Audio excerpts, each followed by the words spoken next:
Welcome, everyone.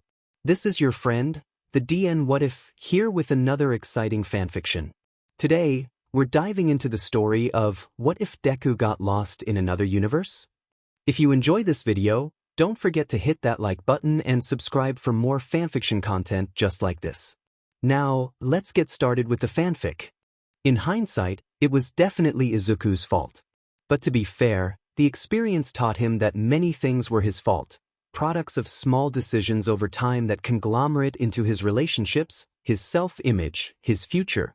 Endeavor was surprisingly overseas for a few days, so his internship was put on hold for a little while. He'd gotten permission to see his mom over the weekend, which was surprising and very refreshing if it weren't for the fact that his childhood friend had coincidentally done the same. The aspiring hero realized this on Saturday morning when he accidentally passed the explosive classmate during his morning jog. Katsuki Bakugo greeted him. "Stop following me, a wipe." "Hi, Kaken," Izuku replied, who suddenly decided that he didn't want to work out in this neighborhood anymore. Perhaps there was an isolated park nearby? Or maybe an empty parking lot in the next town over. "Are you also visiting your family?" he asked. "Yeah. Blame the old hag." "That's nice. She heard you were coming back and sent me death threats over the phone," he muttered. "What a pain." They continued in silence for a while, matching each other's pace, but somehow, Izuku had the feeling that they were slowly running faster and faster. He silently wondered how their friendship, if it could even be called one, had gotten to this point, where their competitive natures fostered. Izuku hadn't realized it, but they were almost at a sprint, now. It was just a little annoying. "Ah!" The high-pitched scream broke his train of thought. It came from a street in front of them. Kaken immediately broke into flight, spinning himself forward with concentrated bursts of energy. Izuku immediately followed with a 15% full cowl sprint.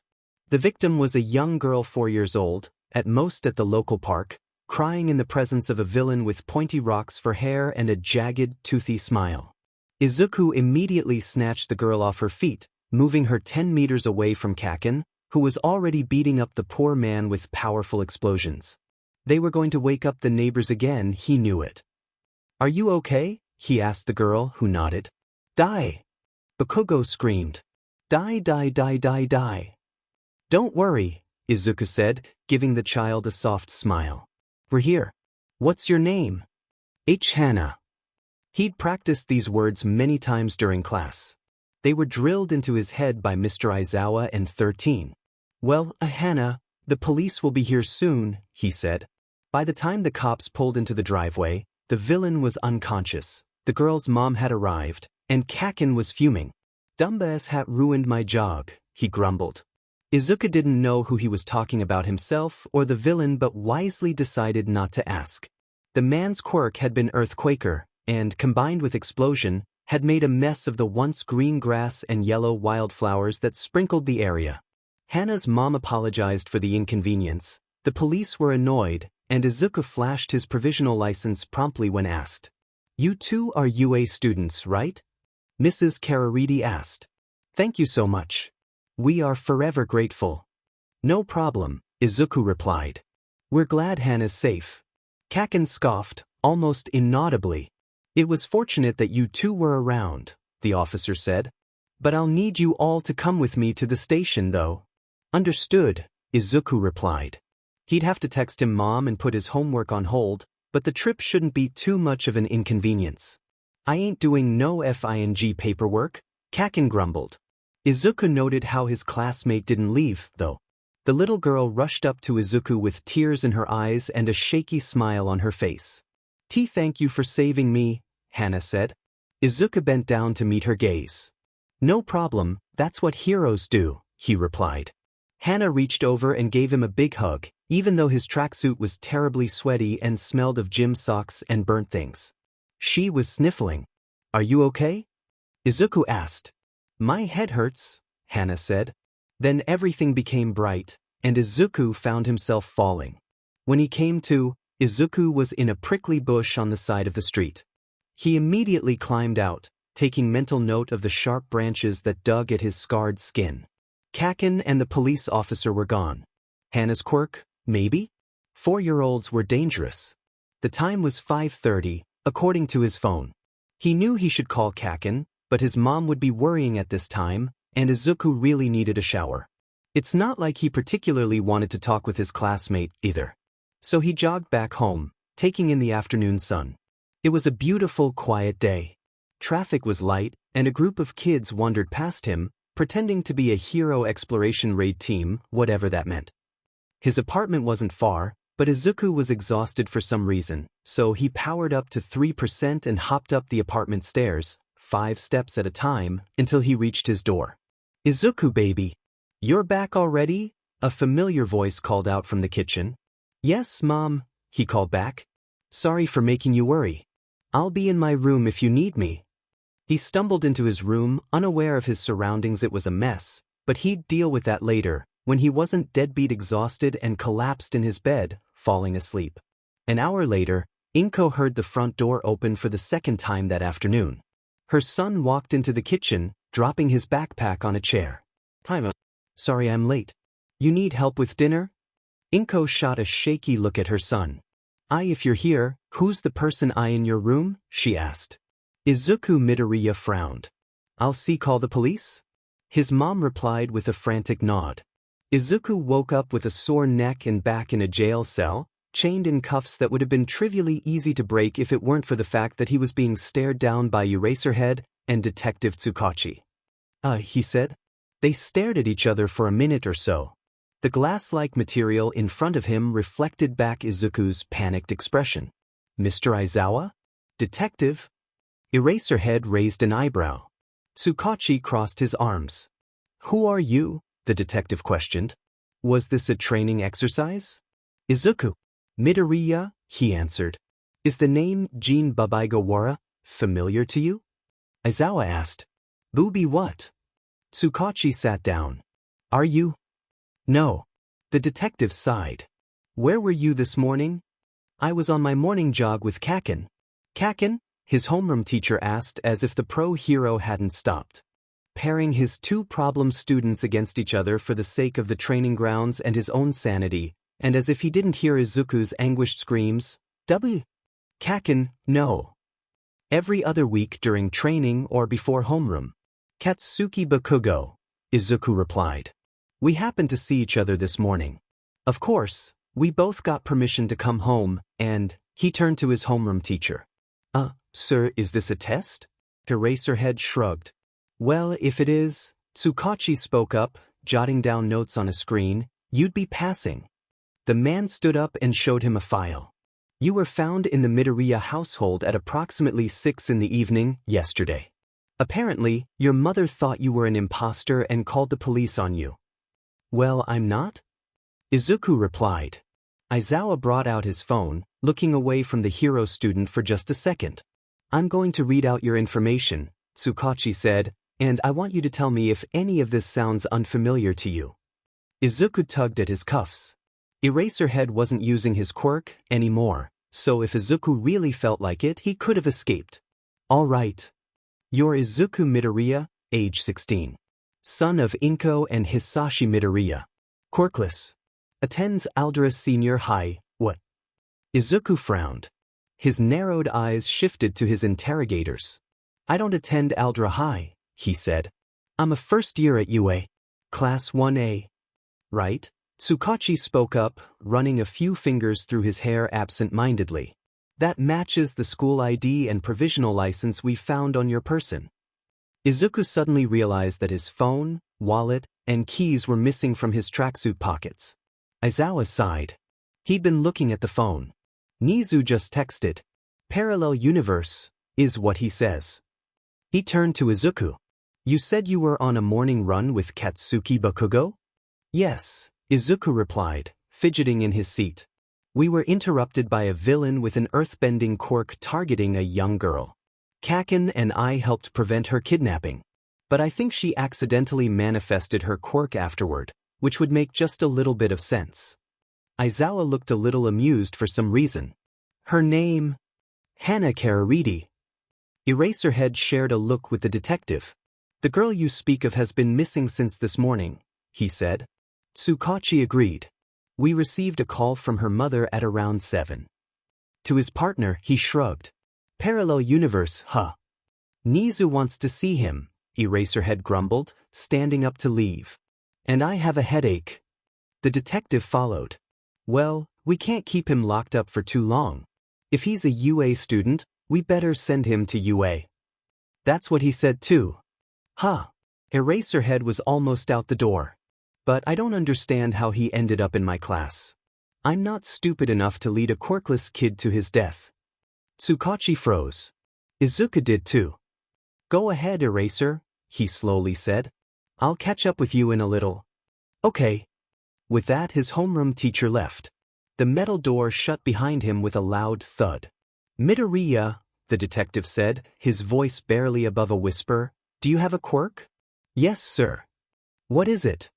Izuku could hardly breathe. It's listed as Superpower I in the records. Is that your quirk? Why yes. It's simple strength augmentation. Tsukachi frowned. That was the first lie the kid had uttered all evening. Say, he said, following the detective instincts he'd honed over the years, do you happen to be close with All Might? Izuku blinked. What? Jeppa, do you know All Might? The boy's eyes widened in understanding. A smile tugged at his lips. Yes, detective. He's like a mentor to me. Tsukachi was grinning underneath his poker face. I understand. You know, he happens to be a close friend of mine as well. Once the detective was gone, Izuku promptly freaked out. It was during this time that he accidentally broke the metal cuffs and didn't know what to do about it, so he resolved to weld them together with his own hands but effectively shattered the links. The cops decided not to give him new ones when he asked. He was kept in the compound for the rest of the day for one reason or another. Izuku used this time to envision himself opening his mental barriers. It was something All Might had recommended that he do months ago. He sat on the chilly concrete ground for hours, dust clinging to his joggers, and envisioned himself unlocking a new power. Izuku imagined flying. They brought him to UA in present mixed sleek car, which Izuku would have found to be pretty cool if he wasn't being watched like a murder suspect. Mike blasted music from the radio and Aizawa pretended to sleep through it. The familiar campus brought a much-needed sense of peace to Izuku. The roofs of the dorms were visible in the distance while the main building edged closer. The forest, where he once trained with All Might, swayed gently in the chilly evening breeze. Spring would be here soon, he idly realized. We're here. Present Mike announced, shaking his friend awake. You didn't need to do that, Eraserhead muttered. But we are. We know. Izuku watched the banter silently. He was just a little terrified. You'll be staying at Heights Alliance with 1A, Aizawa said, turning to face the back of the car. I'm sure you know where that is. Yes, sir. Good. Now, get yourself to the principal's office. Nizu looked at Izuku as one would look at an ugly integral, with absolute fascination and a twinge of madness. Sir? Welcome to UA, the principal said. Although, in your case, it would be more of a welcome back, don't you think? He cackled politely behind his teacup. When Izuku didn't reply, he continued, gently placing down the glass cup. I told Aizawa that, since you're part of Class 1A, you better not miss any class. Much better than the alternatives. Izuku agreed silently. I have a few theories on your case. But either way, the matter will probably be resolved in a couple of days. I understand, sir. Izuku caught the double meaning in the principal's words. Either the quirk will wear off in a few days according to Tsukachi, Mrs. Kararidi's quirk, lost and found, caused things to disappear for at most a week, or he'd find himself in prison or a mental hospital among many alternatives. Don't be so down. It causes wrinkles in your fur, Nizu said. Now hurry along. Your teachers prepared a room for you at the dorms. I trust that you know the way. Yes, sir. Brilliant. As the door to his office was gently closed, Nizu parsed through the file attached to his temporary student's school ID. It was very long for a first year. Apo reached for his phone, absent-mindedly pressing a few buttons he knew by heart. Hello. All Might's electronic voice groggily asked. Will you come to my office as soon as you can? We have much to discuss. It was past 9 once Izuku finally reached the dorms. The late winter? Or was it early spring? It was kinda hard to tell. Breeze ruffled the forest trees during the 5-minute woodland walk, finally giving the young hero student some time to himself. It was a bit chilly. This Principal Nizu counterpart seemed to trust him, or maybe this was all a tactic to make him lower his guard. You never knew, and that made him just a bit more anxious than he already was. He huddled in his tracksuit against the elements, breaking into a light jog along the well-lit path. An alternate universe, huh? He wondered how Hana's quirk worked. It was probably instigated by touch, maybe based on duration? How long did it last? Izuku definitely subscribed to the quirk singularity doomsday theory, for obvious reasons, and was starting to believe that kids were terrifying. On the bright side, he probably didn't have to see Kakin until the morning, if he existed here, that is. Thank All Might for his classmates' early bedtimes. He calls me the nerd, he muttered, but goes to bed by 8, what an idiot. Aizawa was waiting for him at the front. Now that he was looking closer, Izuku noticed that there was no scar under his teacher's eye. He looked more alive. Less tired. Less angry than he usually was, if that was possible. You'll be staying in the empty room on the second floor, Aizawa said. It's already unlocked. He was promptly shoved through the door, where 15 or so teenagers stared back at him. Katsuki Bakugo was notably missing. Aizawa came in behind him. This is Izuku Midoriya. He'll be in this class for the next few days. He's from an alternate universe or something. Please behave. With that, the teacher promptly left. Izuku was jumped by a familiar pink face. Hi, I'm Mina Ishido. The girl grabbed his hands and shook furiously. Izuku winced, he'd strained them the other day. I'm Denki Kaminari. Nice to meet you. Welcome. Kirishima suddenly had him in a headlock. I'm Eijiro Kirishima. What did Sensei mean by alternate universe? Are you a fellow comrade of darkness, Midoriya? Tokoyami questioned. I'm Momo Yaoyorozu, the class president. I hope your stay with us will be very fulfilling. Izuku frowned. Isn't Ida the class president? He asked. The silence that permeated the common room was deafening. Izuku felt like he'd just said something wrong. How do you know that name? Uraraka asked quietly. She was sitting on the couch at the back of the room. Todoroki, leaning against the other side of the furniture, was on his phone but raised an eyebrow in his direction. Izuku was confused. In my world, I was hit by a quirk and it sent me here. I was best friends with him at UA. Ida, that is. Wait, what happened? No one gave him an answer. Does anyone want cookies? Sato asked from the kitchen, unaware of the tension in the room. Okay. Hagakure exclaimed. Everyone cheered, following the invisible girl away. Yaoyorozu gave him a solemn look and followed. Uraraka met him at the door. I'm Achiko Uraraka, she introduced herself, although you probably already knew that. Nice to meet you, Uraraka. What happened to Ida? He asked. Oh, it's a sore subject for the class. The hero killer attacked him during his internship at the beginning of the year, and she trailed off. Stain, Izuku's mind helpfully supplied. He wasn't a UA student in this world, someone who was close enough to Ida to see him slowly withdraw into himself after the sports festival, so no one showed up to save him. I understand, he replied. None of us were that close to him. It was too early in the year for that, you know? Wait, if Izuku was never in the class, Ida wouldn't have. Uraraka, was Ida ever class president? No. It was always Yaoyorozu and Todoroki. Why?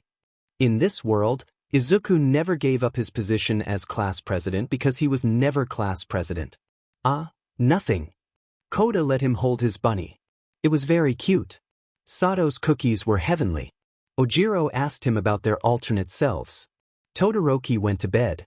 For someone who has only been here for an hour, you fit right in, Azui said. I'm Tsuyu Azui. And nice to meet you, Azui. There was no, call me Tsuyu, Izuku realized.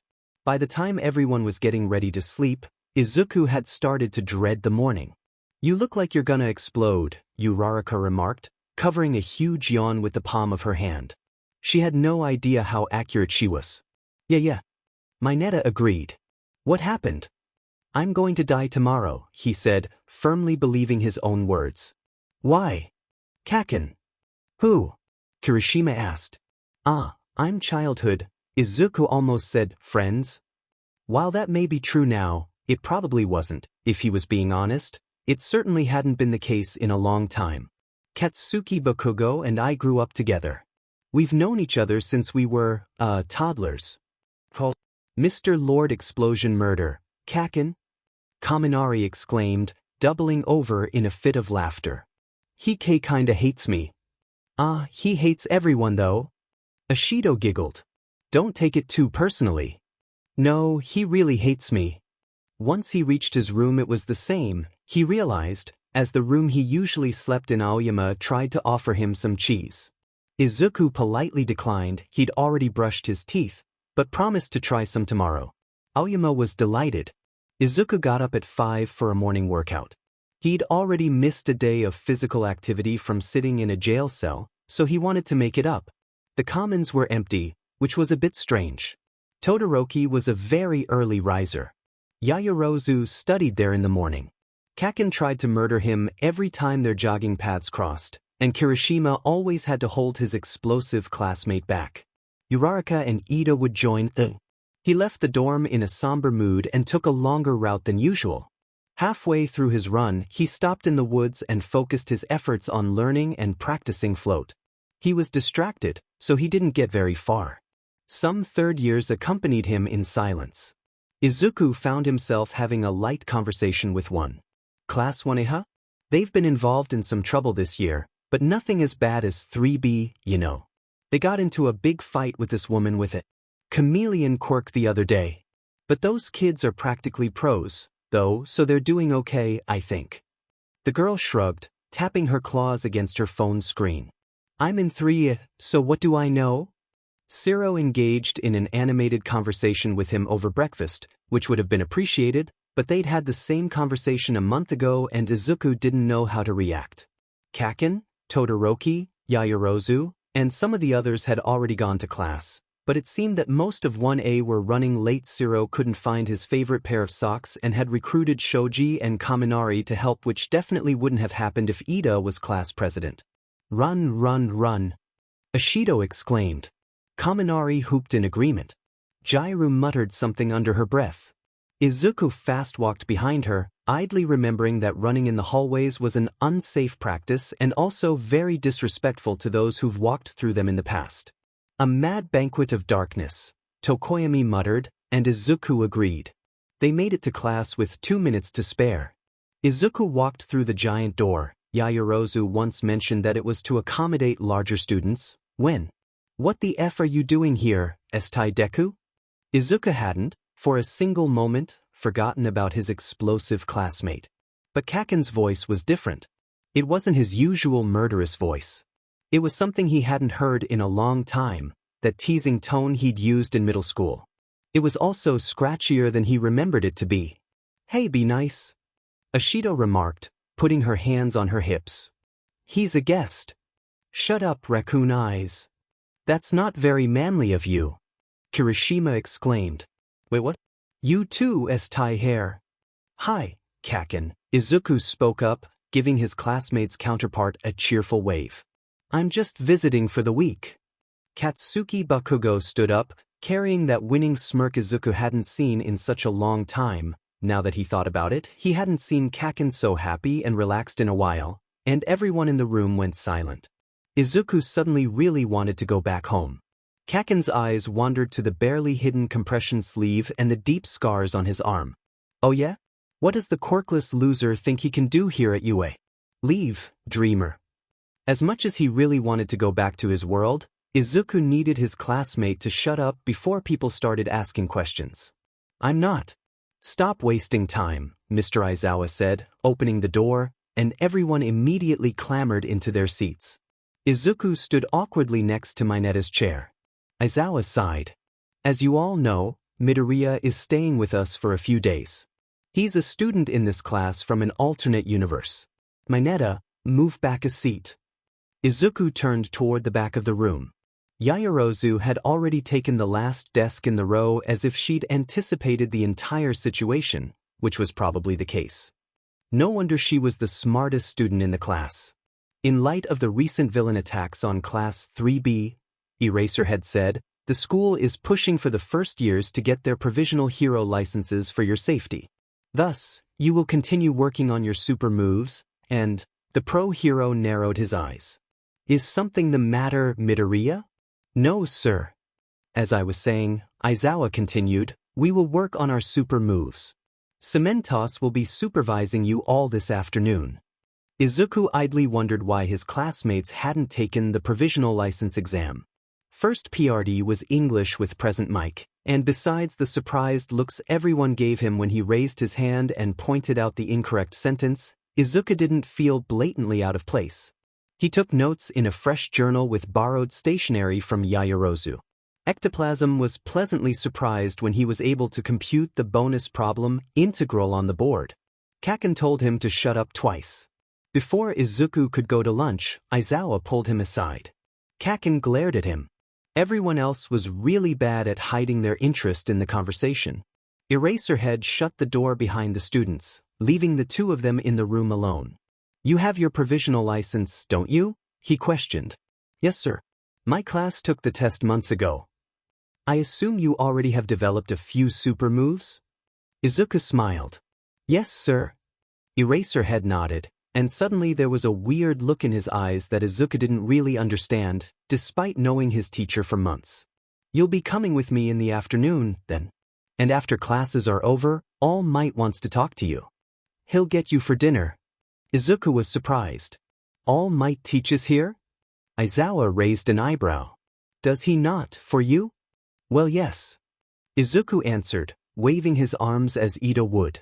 But he usually teaches the first years, especially this class. Huh. I do have one question. Eraserhead spoke up as Izuku turned to leave. Who in the class failed the exam? Todoroki and Kaken, the hero student replied easily, but they have their licenses by now, too, sir. Aizawa returned a tired sigh as if the thought of his two classmates with hero licenses greatly disturbed him. Come sit here, Midoriya. Ashido exclaimed at lunch. Yeah. Kirishima chimed in. Izuku, who was used to sitting with Todoroki Ida, he was trying desperately not to think about his best friend, but it was really difficult. Uraraka, Tsu, Tokoyami, and Aoyama, only sometimes, though, the kid could be sporadic, was very confused, but happily accepted their offer. Something inside him screamed that it was a bad idea, but he was too polite to decline. Their table was missing someone, and it took a few minutes of pleasant chatter that nagged at the back of his head for Izuku to understand his own unease. Where's Kaken? He asked. Doesn't he usually sit with you all? Jiro raised an eyebrow. Mr. King Explosion Murder? No thanks. Lord Explosion Murder, you mean? Ciro snickered. Yeah, Kaminari agreed. The guy prefers to be alone, and we're all perfectly okay with that. You too, Kirishima? Izuku asked, confused. The redhead crossed his arms. What? I mean, we got along in the sports festival all right, and he's a friend, but we're not close. Are we bros in your world? Well, yeah. Izuku really needed to thank his hot-blooded friend at home for all the times his cheerful presence has saved his life, especially from a tragic death by Lord Explosion Murder. Now that he thought about it, Kaken and Kirishima only became close after the attack at USJ, which never happened. Are you quirkless? Karo? Azui asked. Izuku shook his head. No. I guess my counterpart H here is, though.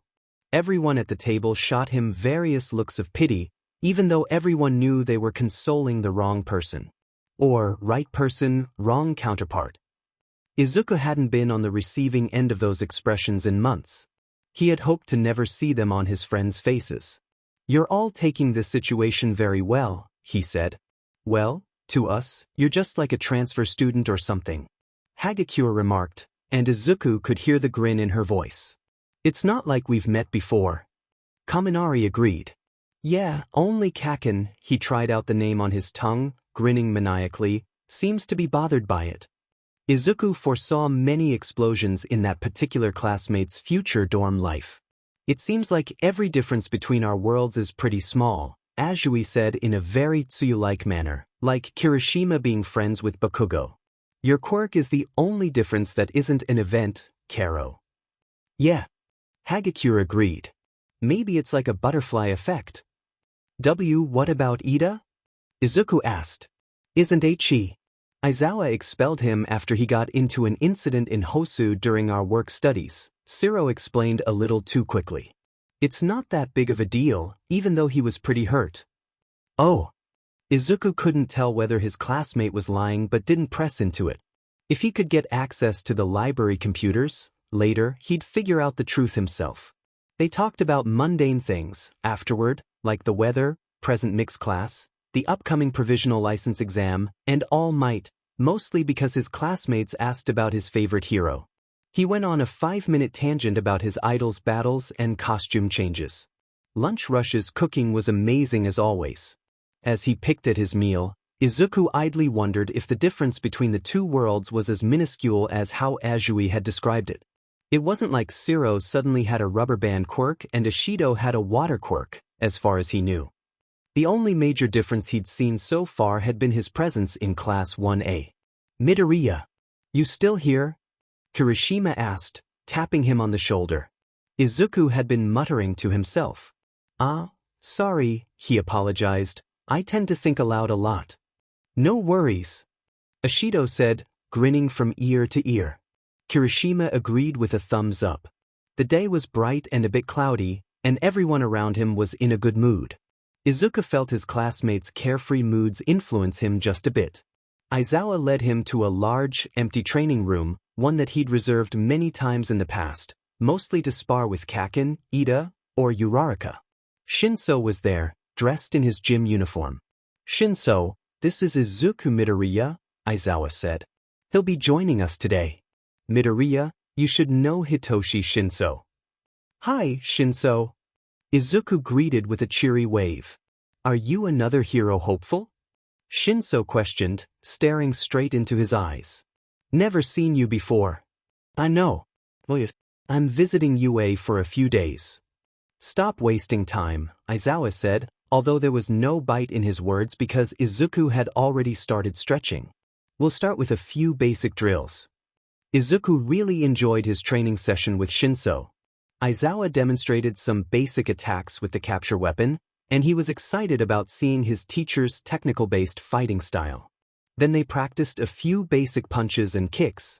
Shinso sparred with him a few times, quirkless, and although Izuku won almost immediately each round, he had the experience advantage. His future classmates' determination was nothing to laugh at. Even Aizawa seemed pleased, even though his expression was hidden behind his scarf. They also sparred against Eraserhead himself, which Izuku had done, only twice before despite seeing his teacher in action countless times. We have to use our numbers against him, he told Shinso once their teacher made his way to the other side of the gym's padded mat. He'll try to keep both of us in his line of vision at all times. Once he loses sight of me, I'll act quickly with my quirk. Keep his attention on you by trying to provoke him. And what exactly is your quirk? Shinso questioned him, wiping sweat from his forehead. The best way I can explain it is stockpiled power. It's really complicated, was all Izuku could say. Okay. They didn't end up winning. Aizawa was their teacher for a reason, but once his teacher inevitably blinked, Izuku fired up a 5% full cowl and rushed to the opposite side of the pro hero's line of vision before firing Black Whip at Eraserhead's feet. If he had his gloves, Air Force would have been a good move too. Aizawa was light on his feet and evaded out of pure instinct, but suddenly his back was to Shinso, who was able to rush in and attempt to throw the heavier man over his shoulder with a move he'd learned a few minutes ago. It inevitably didn't work, but their teacher commended them for their good effort, waiting for his students to rise from being kicked in the side Shinso or being tied up on the ground Midoriya. No hero was a one-trick pony, and both students were able to show a slight bit of competence in uncomfortable situations. The Midoriya kid's moves were surprisingly mature for a first year, as if he'd had plenty of field experience. Aizawa found himself envisioning a classroom with the two alongside his current Class 1A. It wouldn't be a bad class, he realized. Thank you for the training session, sir, Izuku said once they were headed back to the locker rooms. I learned a lot.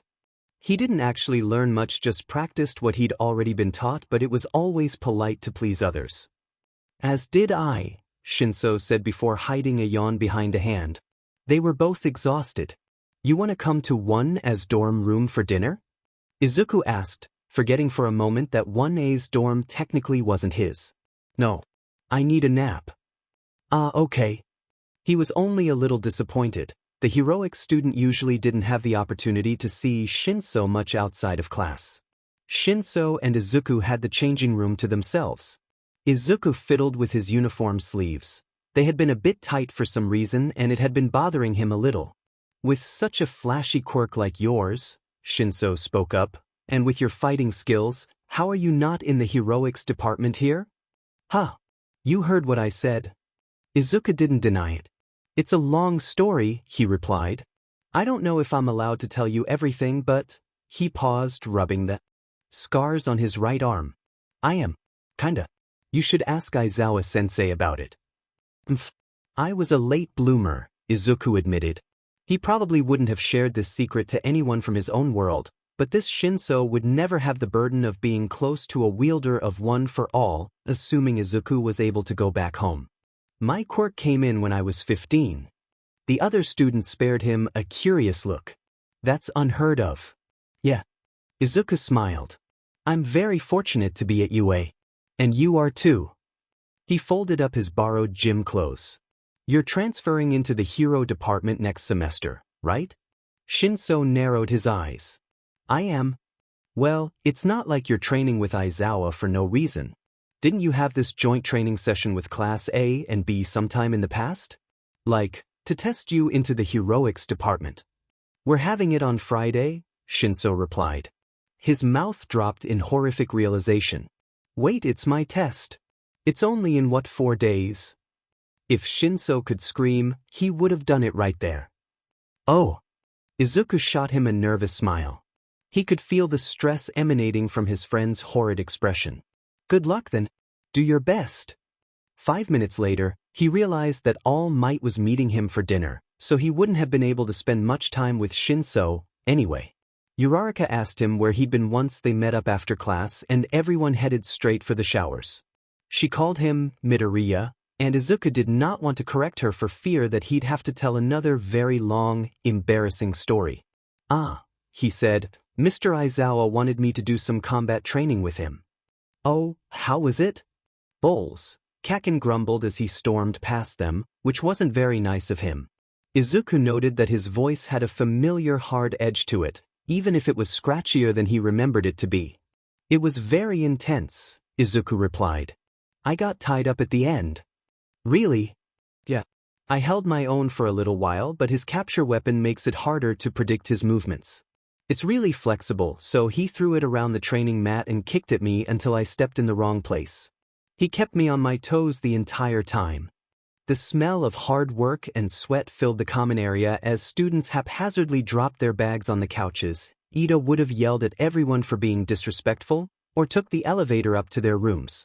Let's watch a movie tonight, Ashido announced. Don't we have a quiz tomorrow? Bujiro asked. He had a stack of textbooks in his arms. Yayarose's tutoring session is about to begin. You're going to fail if you don't study, Karo, Azui said. Kirishima hung his sweaty arm around Izuku's shoulders, which would have been a friendly gesture if his classmate didn't look and smell slightly charred. What are you going to do, Midoriya? I'll study too, he decided. We haven't reached this unit back at home. It seemed that the lack of incidents concerning his class allowed the teachers to cover more material. Izuku also wanted to do some mental training with unlocking quirks, but he was probably going to have to leave that for the evening. Very manly. I approve. Kirishima gave him a thumbs up. Can you tutor me? That problem you solved today, the one with the triple integral cylinder thing, was intense. I could barely keep up with Ectoplasm's explanation. But that's Kaken's job, Izuku thought. Sure, he replied, if you don't mind. Math is one of my better subjects. All Might was in his muscle form when he knocked on the door of Heights Alliance. As everyone in the commons gawked, and as Kirishima shouted something like, I got it. Thanks, Midoriya. Izuku politely excused himself and scampered out of the dorm. All Might still had one for all, he instantly realized. "You're," All Might said. "You're that crazy fan." His smile didn't leave his face, but Izuku recognized his mentor's nervous hesitation hidden behind the seemingly unfaltering facade. Also, he hadn't thought about that embarrassing moment for many months and was not glad to have that memory of him clutching his idol's leg like his life depended on it resurface. "I am," he replied. They walked side by side to the main building awkwardly, and even though something inside of him recognized the previous wielder of his quirk as someone safe and familiar, Izuku was a little wary of the man next to him. As the sun set behind them, shadows fell over the older man's face, and Izuku couldn't see his expression, but he felt something like guilt or frustration from the current symbol of peace. Izuku was steadily led to the room where they frequently had their secret meetings. The musty air felt quiet and almost empty without Kaken's nagging shouts. All Might had ordered takeout for the two of them, dropping it gently on the coffee table, where twin cups of tea were waiting. Izuku took a seat on the couch across from his hero, attempting to keep his nervous thoughts to himself. It was All Might who spoke first, deflating as he did so. "So you're my successor in this parallel world?" "Yes," Izuku replied. He couldn't help but feel like he was being scrutinized carefully, as if his every movement was being recorded. "I am young Midoriya," All Might said, and Izuku felt that strange guilt linger in the air, palpable and tense. "What kind of hero do you want to become?" The high school student steeled his nerves and stared at his mentor's look-alike in the eye, and a soft smile graced his face. He's been asked this many times, and the answer kept evolving.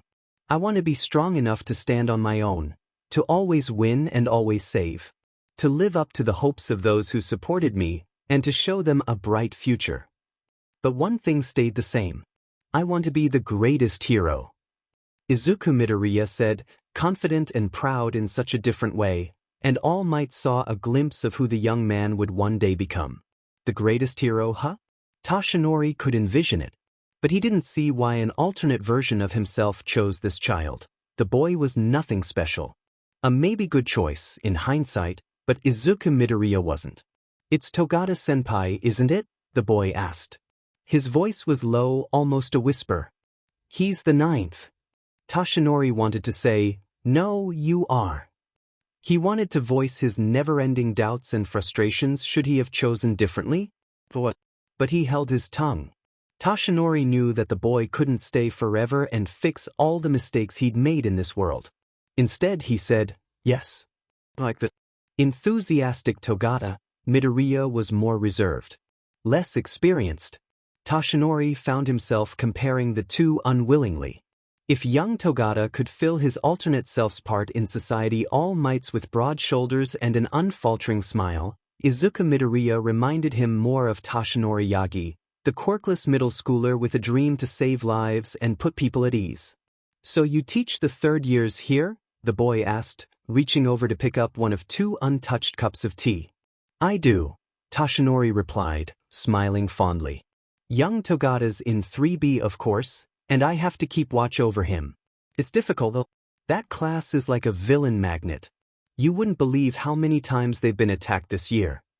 The boy grinned. It reminded Toshinori of his master. "Why did I choose you, Izuku Midoriya?" was left unasked. Izuku felt very confused as he walked back toward his dorm. He also had the feeling that someone was following him. All Might spoke of his battle with All for One and how he chose his successor after accepting a teaching position at UA. Currently, he could only hold his muscle form for an hour a day. One for All was slowly leaving him. He shared stories of training Togata, who immediately mastered the strength as someone with more than 2 years of training their own body but had trouble with fine-tuning his power. He would take a step and accidentally form craters on Dagoba Beach. But it was okay because after mastering permeation, One for All was relatively easy. Izuku was a little flustered. Why was he the only one with so many issues with One for All? He asked All Might about the quirks of the predecessors, but the older man just shrugged and told him about Nana Shimura. Izuku had heard that particular story already, but he listened anyway. In this universe, All Might and Night Eye had made up right after the beginning of the school year. Togata had been interning under the former Sidekick's agency at the time. The Battle of Kamino between All Might and All for One never happened because Kakin was never kidnapped, which was because the League attacked 3B, and experienced third years could fight off villains way better than first years at their first training camp. What Azui and Hagakure said earlier that day stuck in his mind. Something about the butterfly effect? Izuku didn't think he would be able to handle a conversation with his alternate self. It'd be very weird. He didn't want to face that possible reality, the one where he never had the opportunity to be a hero. What would he have done anyway?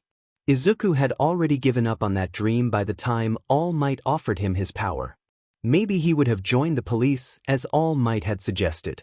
Or maybe he would have dedicated his life to researching quirks. But as much as that was a cool hobby, it had been mentally unhealthy for his past quirkless self to do that. For some reason, he was reminded of the gentle criminal. It was a surprisingly warm evening with little to no wind, but Izuku still felt chills slithering up and down his spine.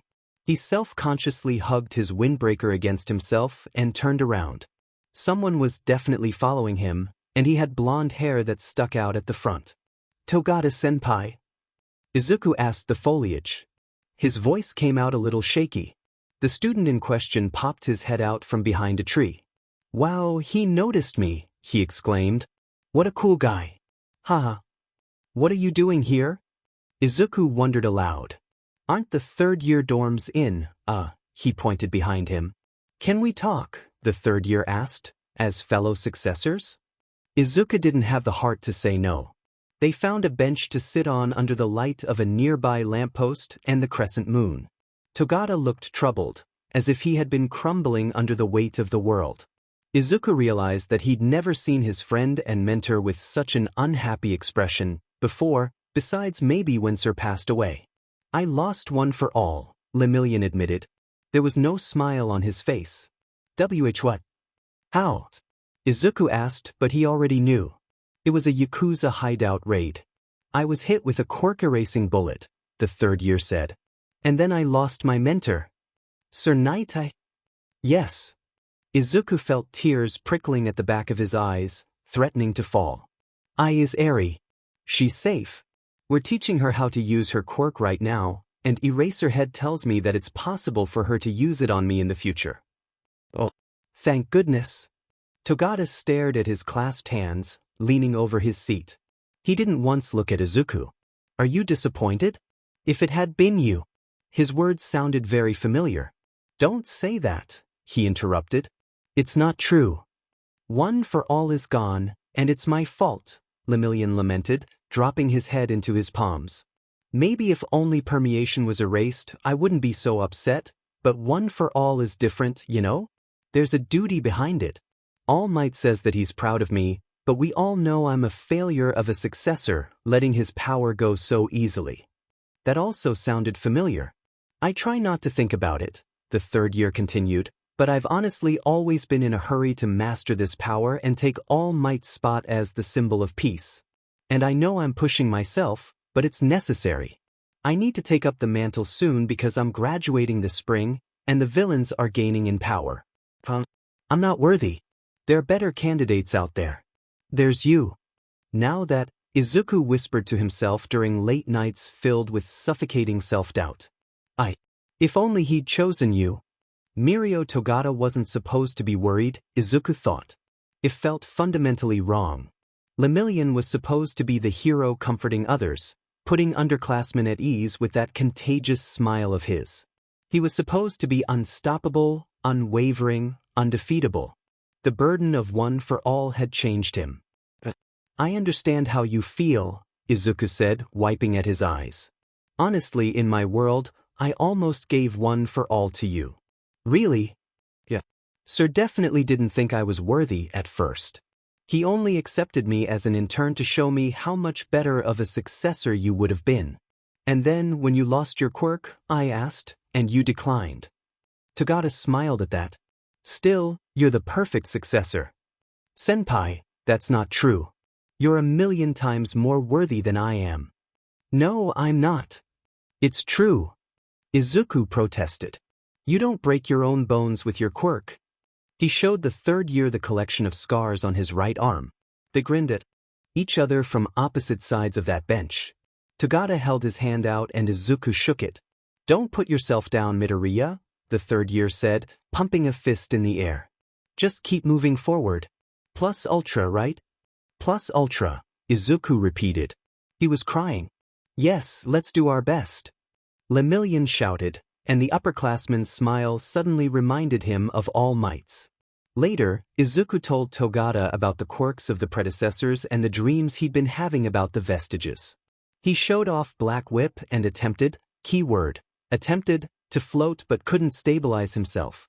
His friend and mentor laughed whenever Izuku fell into the bushes, encouraging him the entire time. F this, Katsuki said. Sti F munch Deku FNG dies and leaves all the Hiata paperwork for me. You slacker, get your lazy A back.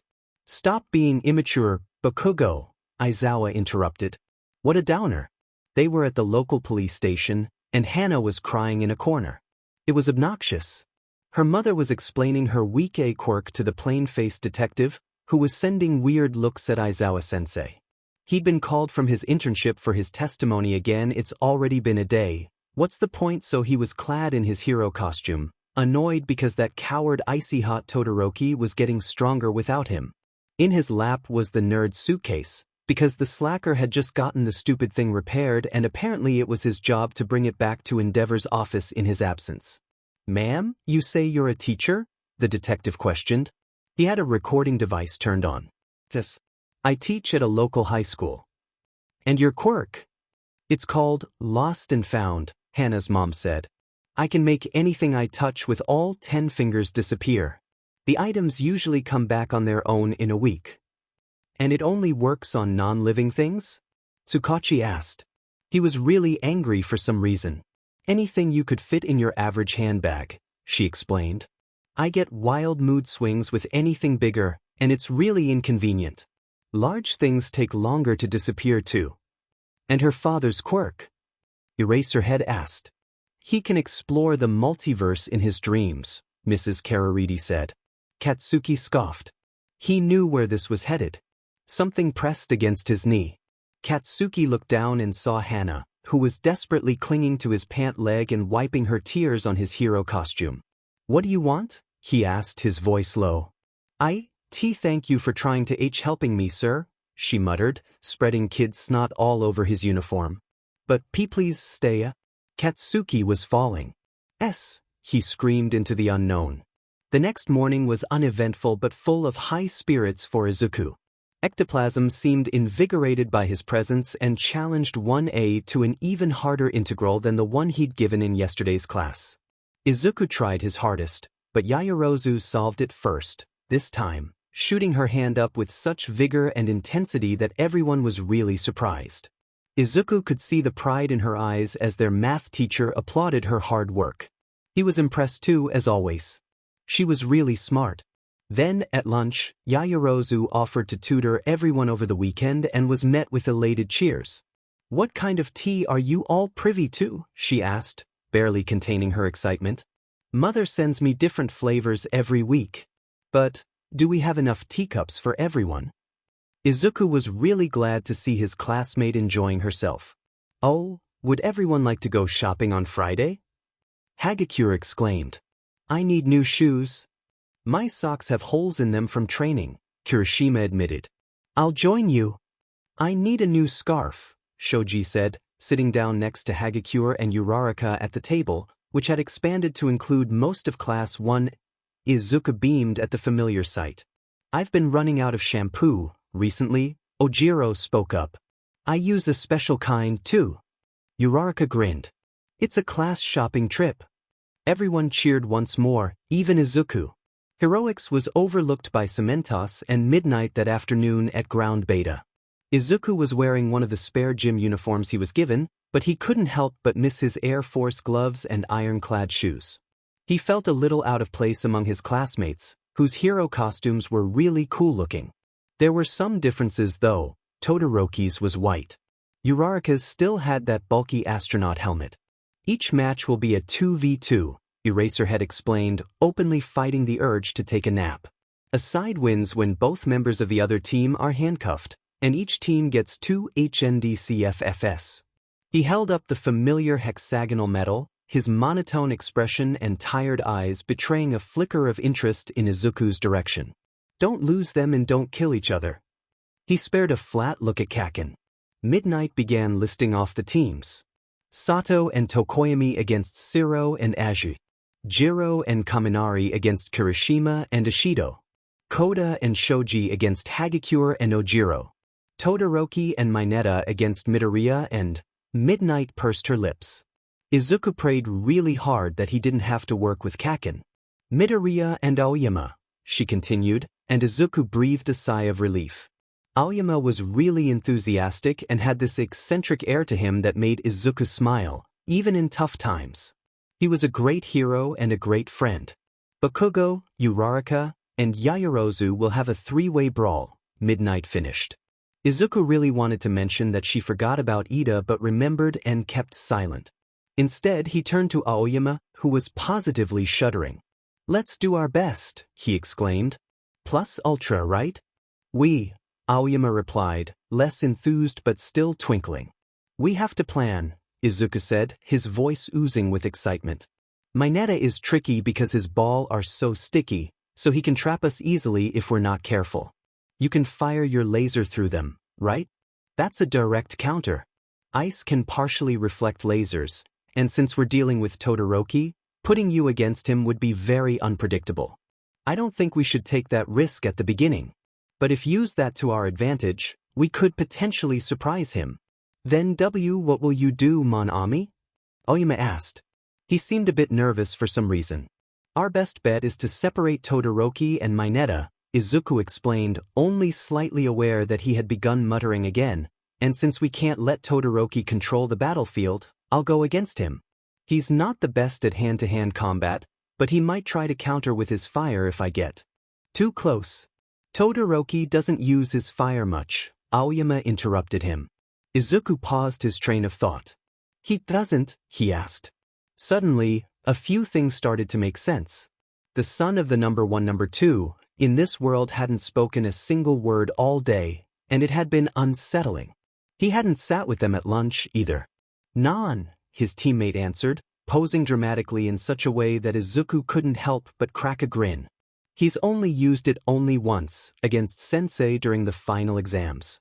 Later, Yuga Aoyama would realize that he forgot to ask his partner about his quirk. The situation weighed on him as he traversed through ground beta alone. A slight breeze billowed through the ghost town, its empty streets watching him with silent eyes. But it was okay, he thought. There was something inspiring about Midoriya, and it made Yuga trust his teammates' optimistic words and careful planning. The boy's confidence was rubbing off of him, somehow. Anyway, it was time for Yuga to shine. Ochako was worried.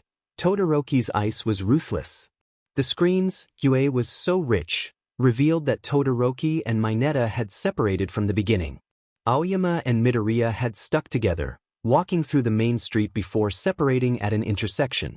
Mineta was bawling, frantically running through the empty city and screaming at the top of his lungs, and Aoyama was sparkling, as always, skipping in the direction of his opponent's voice. Green lightning crackled around Midoriya's ankles before spreading up his body, and the hero student shot off in a flash of lightning toward the huge glacier that suddenly towered over ground beta. Ochako was surprised. What a flashy quirk. It looked powerful. Now that she was looking a little more carefully, Uraraka saw Mineta had set a trap in an alleyway and Aoyama was sauntering toward it in his sparkly glory. Midoriya was maneuvering straight toward an icy roadblock near the middle of the city. In the center of it all, Todoroki let out a frosty breath. Todoroki always begins his fights with that move, Yaoyorozu helpfully supplied. It's effective, though, Uraraka remarked. Hard to counter. And Bakugo always throws a right hook to begin, the class president continued. Would you like to team up against him? The ground shook. Midoriya flicked his fingers, spinning his momentum into a well-placed kick, and the glacier collapsed. Uraraka's jaw dropped. Yeah, I'd love to, she replied, but her thoughts were elsewhere. Behind her, Kaminari tried unsuccessfully to form a coherent sentence. Tokoyami muttered his approval. Whoa! Ashido yelped. Uraraka couldn't help but agree. They were yelling at each other, now Todoroki and Midoriya, but the screens offered no audio. Far away, Uraraka heard the crack of a building collapse. Smoke billowed into the air. Ground beta was a mess. Ice covered every surface within a large perimeter. Midoriya looked frustrated. Todoroki seemed furious, his eyes were icy cold, staring down the new student with a rare expression of hate, and Uraraka was immediately reminded of her classmate's father. Frost had formed on his right side, and he was shaking. Whether it was out of cold or spite, Uraraka would never know. Aoyama winked at a camera. Suddenly, fire engulfed ground beta in an orange blaze. Buildings crumbled and black smoke rose from the city. A water tower crashed into a glacier. Was that Aoyama? Tearing apart and flooding streets in a current of cold water. Sticky ball were carried downstream in the torrent. Uraraka turned around. Her classmates had fallen into a silent stupor of amazement. Bakugo looked utterly devastated. She'd never seen that expression on his face before. We should stop them. Cementas's deep voice brought Uraraka out of her thoughts. Come, Midnight. Sensei's wide-eyed expression was obvious. He was developing a bad migraine. Mineta had averted his attention to the unstable buildings, using them as a means of retreat while stabilizing the concrete. Uraraka was slightly impressed. Who knew Mineta could be heroic? She felt bad about thinking that afterward. Then the screens went black. Izuku opened his eyes and wiped at the sweat on his forehead. His legs were in fact not burned off, so he must have. He was floating 6 feet off the ground. As soon as he realized this, he began to fall, but the little victory lit a happy smile in him. He was making progress. You liar, Todoroki spat, grinning maniacally. Told me I couldn't make it to the top with half my power. But you're holding back. Izuku surveyed his surroundings. He was trapped in an arena of thick ice, and this time, Todoroki had taken the time to make sure it could withstand his unrefined finger flicks at 25%. He was starting to really miss his hero costume. The precision of those Air Force gloves he loved so much would have easily broken through the area. The ice towered above him like a castle's walls. His opponent's left side was burning brilliantly. Todoroki himself raised his arm, ready to strike. Tendrils of black shot from Izuku's palms, grabbing hold of spikes in the glacier and propelling him out of the way of a full-powered flamethrower. He kicked into the ice, using it as an impromptu foothold to twist himself out of the encasement. Todoroki followed on a sheet of ice, freezing streets in his tracks. At some point, Izuku had stepped on one of Mineta's ball to dodge Todoroki's incessant attacks, which were now littered all over the streets. He winced at the sight of his classmate's blood. Come at me, Midoriya! Todoroki shouted, preparing a fire attack reminiscent of Endeavor's flash fire. Izuku knew it all too well. He raised an arm, black whip dancing across his palm. It festered and grew, bolstered by Izuku's raging emotions and filling the air with uncontrollable energy. He kicked off his trapped shoe, determined eyes never leaving Todoroki's wild grin.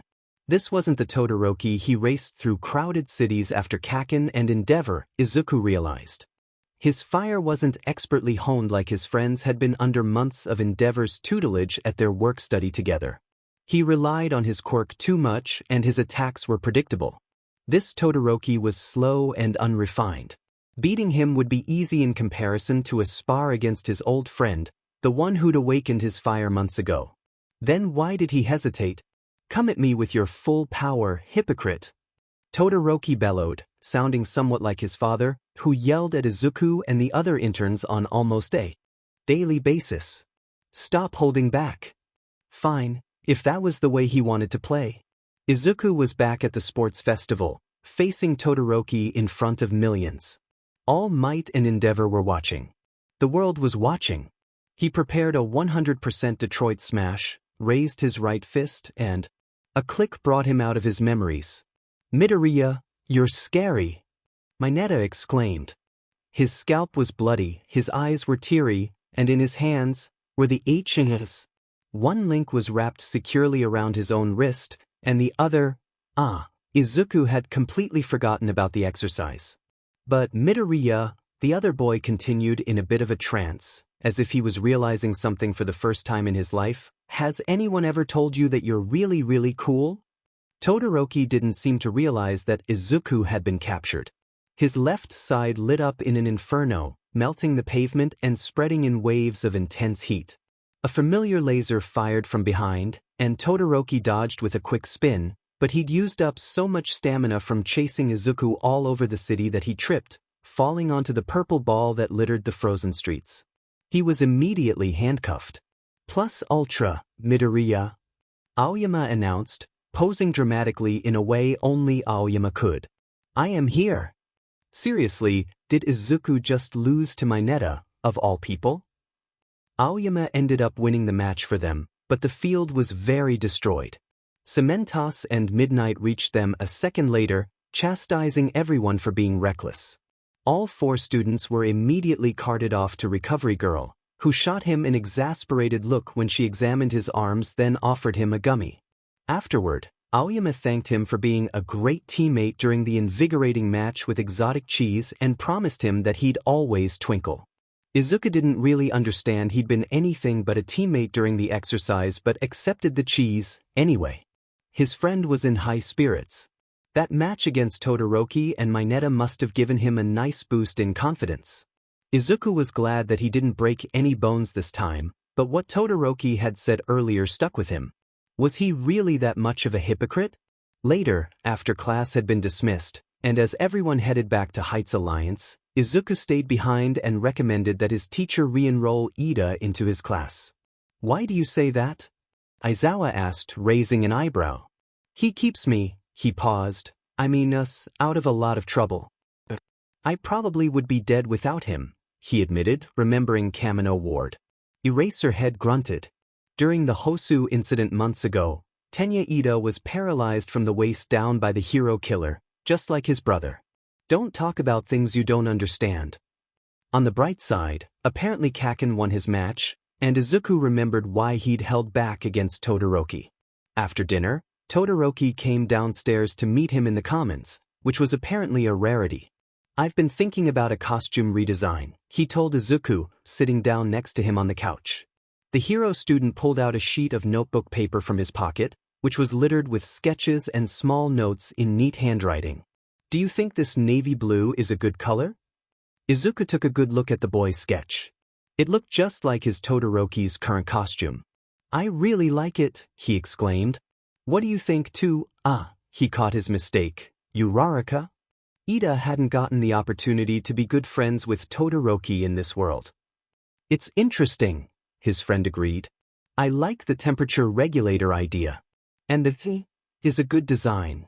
Does it stand for Todoroki? What do the wrist guards do? Yaoyorozu asked, leaning over the couch. Suddenly Shoji had joined the conversation too, wondering about the design of his boots. Koda sat down next to his classmates with a shy smile. Todoroki smiled and Izuku beamed.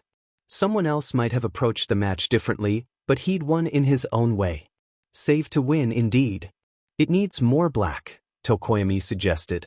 Very manly, Kirishima said, giving his classmate a thumbs up. I approve. Jiro scoffed, twirling a jack around an index finger. You think everything is manly.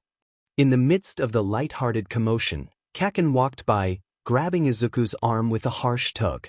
Meet me outside in 10, he growled. We need to talk. We need to talk. The last time Kaken had said something like that, Izuku had gotten house arrest and was forced to miss 3 days of class as punishment. I don't think that's a good idea, he replied. Shut up.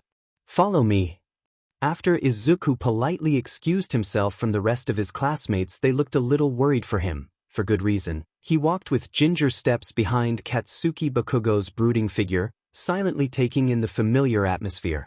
Seeing that black tank blend into the night a second time made Izuku a little frustrated with himself. He had been chasing his childhood friends back for far too long, focused on surpassing his rival. It had started to become annoying.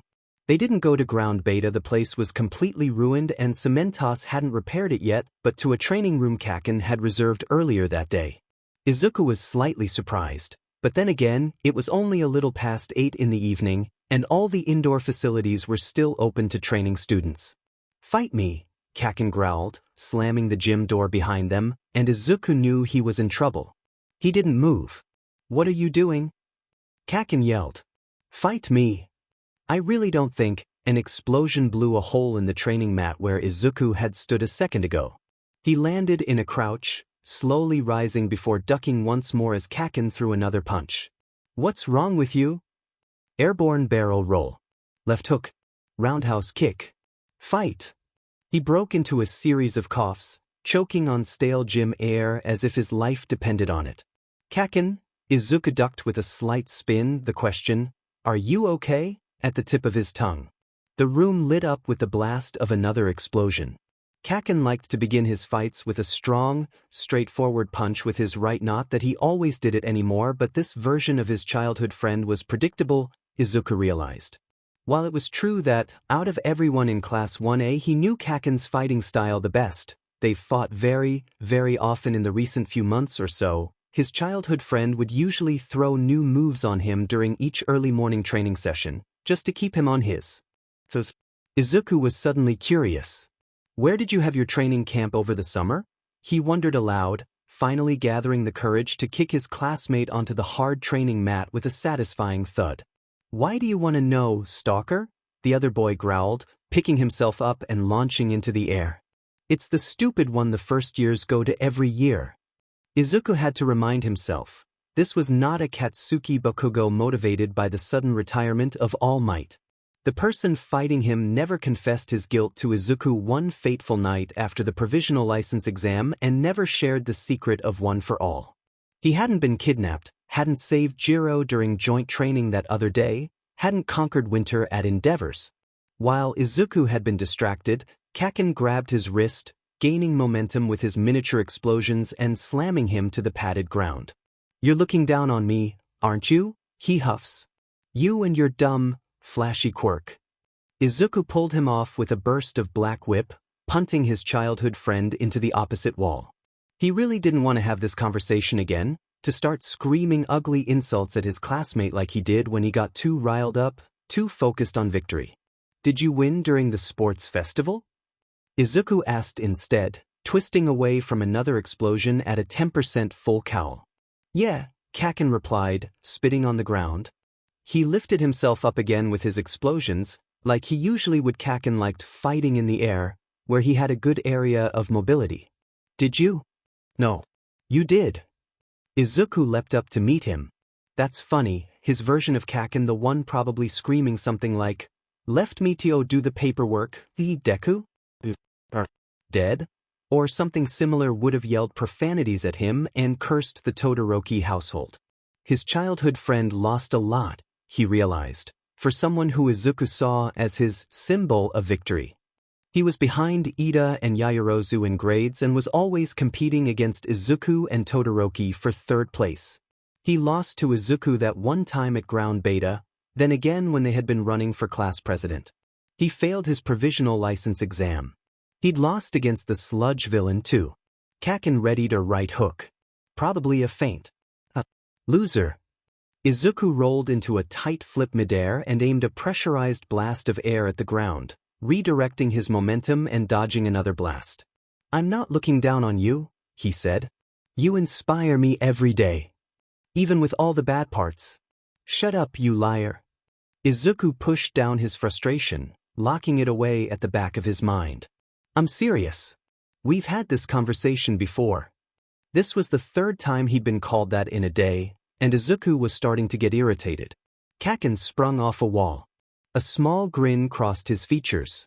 "Your fighting style is so similar to mine, it's effing annoying." Izuku grabbed his classmate's arm and swung it at the ground. "Well, I learn a lot from you." Kaken ducked into a roll and sprang up, directing a blast at his face. "We fight that often?" "Yeah." Izuku threw an 8% punch. "You kinda hate me." Katsuki Bakugo was many things to him: a rival, a secret keeper, a past tormentor, and it got to the point where he didn't know how to act around his classmate for the longest time, but recently, he'd been someone to push Izuku's limits, even if it meant getting punted off a roof every morning. He seemed to really enjoy doing that. Kaken scoffed, grabbing Izuku's arm midair. I do. You're annoying and full of your stupid nerd self. He blasted at Izuku again, maneuvering in teasing circles around him. You hate me too, don't you? Did he? That you're annoying too, Izuku admitted, but I don't hate you. At least, and not anymore. Even though Izuku still despised all of his negative qualities, he admired his rival's ferocious strength and unyielding approach and drive for victory. And recently, Kaken's strengths had begun to shine even more when he developed that win to save to win mentality All Might had inspired them both with. Call me Bakugo, he spat. It's clear that I'm not your Kaken. Izuku twisted and kicked him into the ground. Yeah, you yell less, he muttered. And you're not a useless Deku, he continued, springing up into an intricate aerial maneuver Izuku hadn't seen before. I knew from the moment I first saw you. Izuku frowned, readying his fist. I'm not useless.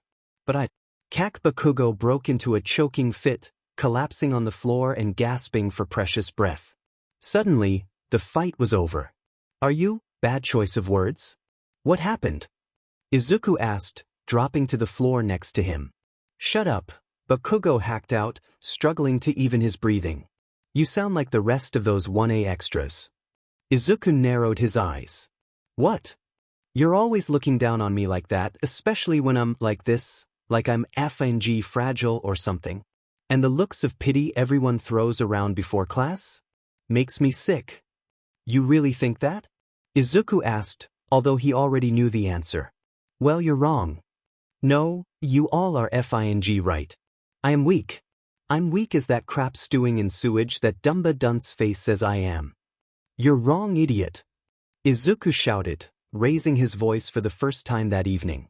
Did you hear anything I said? If it weren't for you, I would have never become a hero. Bakugo opened his mouth to retaliate but ended in another string of uncontrollable coughs. Izuku didn't know what to say, so he kept silent, waiting for his classmate to finish. It was the stupid sludge villain. Bakugo revealed. Dunno if it happened in your universe, but my throat hasn't been the same since then. What? The bee almost suffocated me to death, he interrupted, refusing to meet Izuku's eyes. The heroes stood around and watched it happen. There were at least 5, and all of them were useless extras. Izuku remembered. There had been Kamui Woods, Backdraft, and Mount Lady among many others. I lost consciousness for a bit, I think, but I woke up. The crap hat hadn't been expecting it. Wait, that was different. I screamed at all of them for being pathetic, and then stupid All Might saved me. Why don't you go to recovery, girl? Izuku questioned him, dusting at the burnt marks on his borrowed pants. She can fix your throat for you. For a moment, the two sat in silence, accompanied only by the steady hum of the gym overhead lights. It's a reminder of how I got into UA, his classmate finally replied, looking up and glaring into Izuku's eyes like he'd done many times before.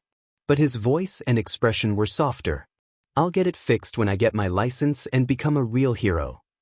Izuku remembered that this Kaken Bakugo hadn't yelled at him as much for the past few days. This version of his childhood friend and rival was quieter, opting not to talk to fellow classmates when it wasn't necessary. Was this the reason? Kamui Woods noticed I was in middle school and got me in on recommendation, Bakugo continued, scoffing. He looked up. What's with that face? Did it not happen for you? The realization hit Izuku like an 18-wheeler. It was one of many possibilities, but somehow, it felt right. I never rushed in, did I? Ha!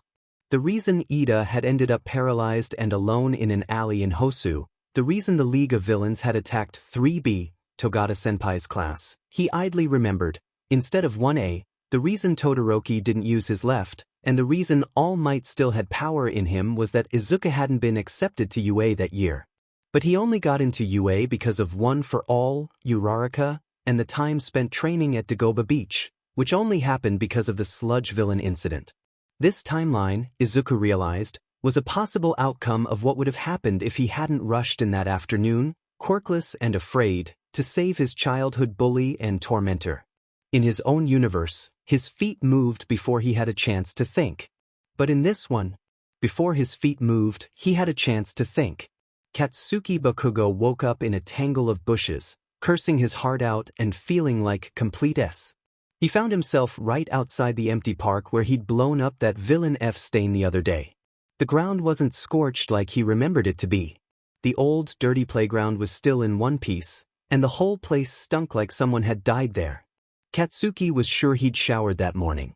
The stupid nerd's suitcase fell on his head, and Katsuki screamed bloody murder, scaring off the middle-aged man with drill hands who had been loitering around the park. He set him off for some reason. Katsuki was exhausted but beat the weakness out of himself. It was morning.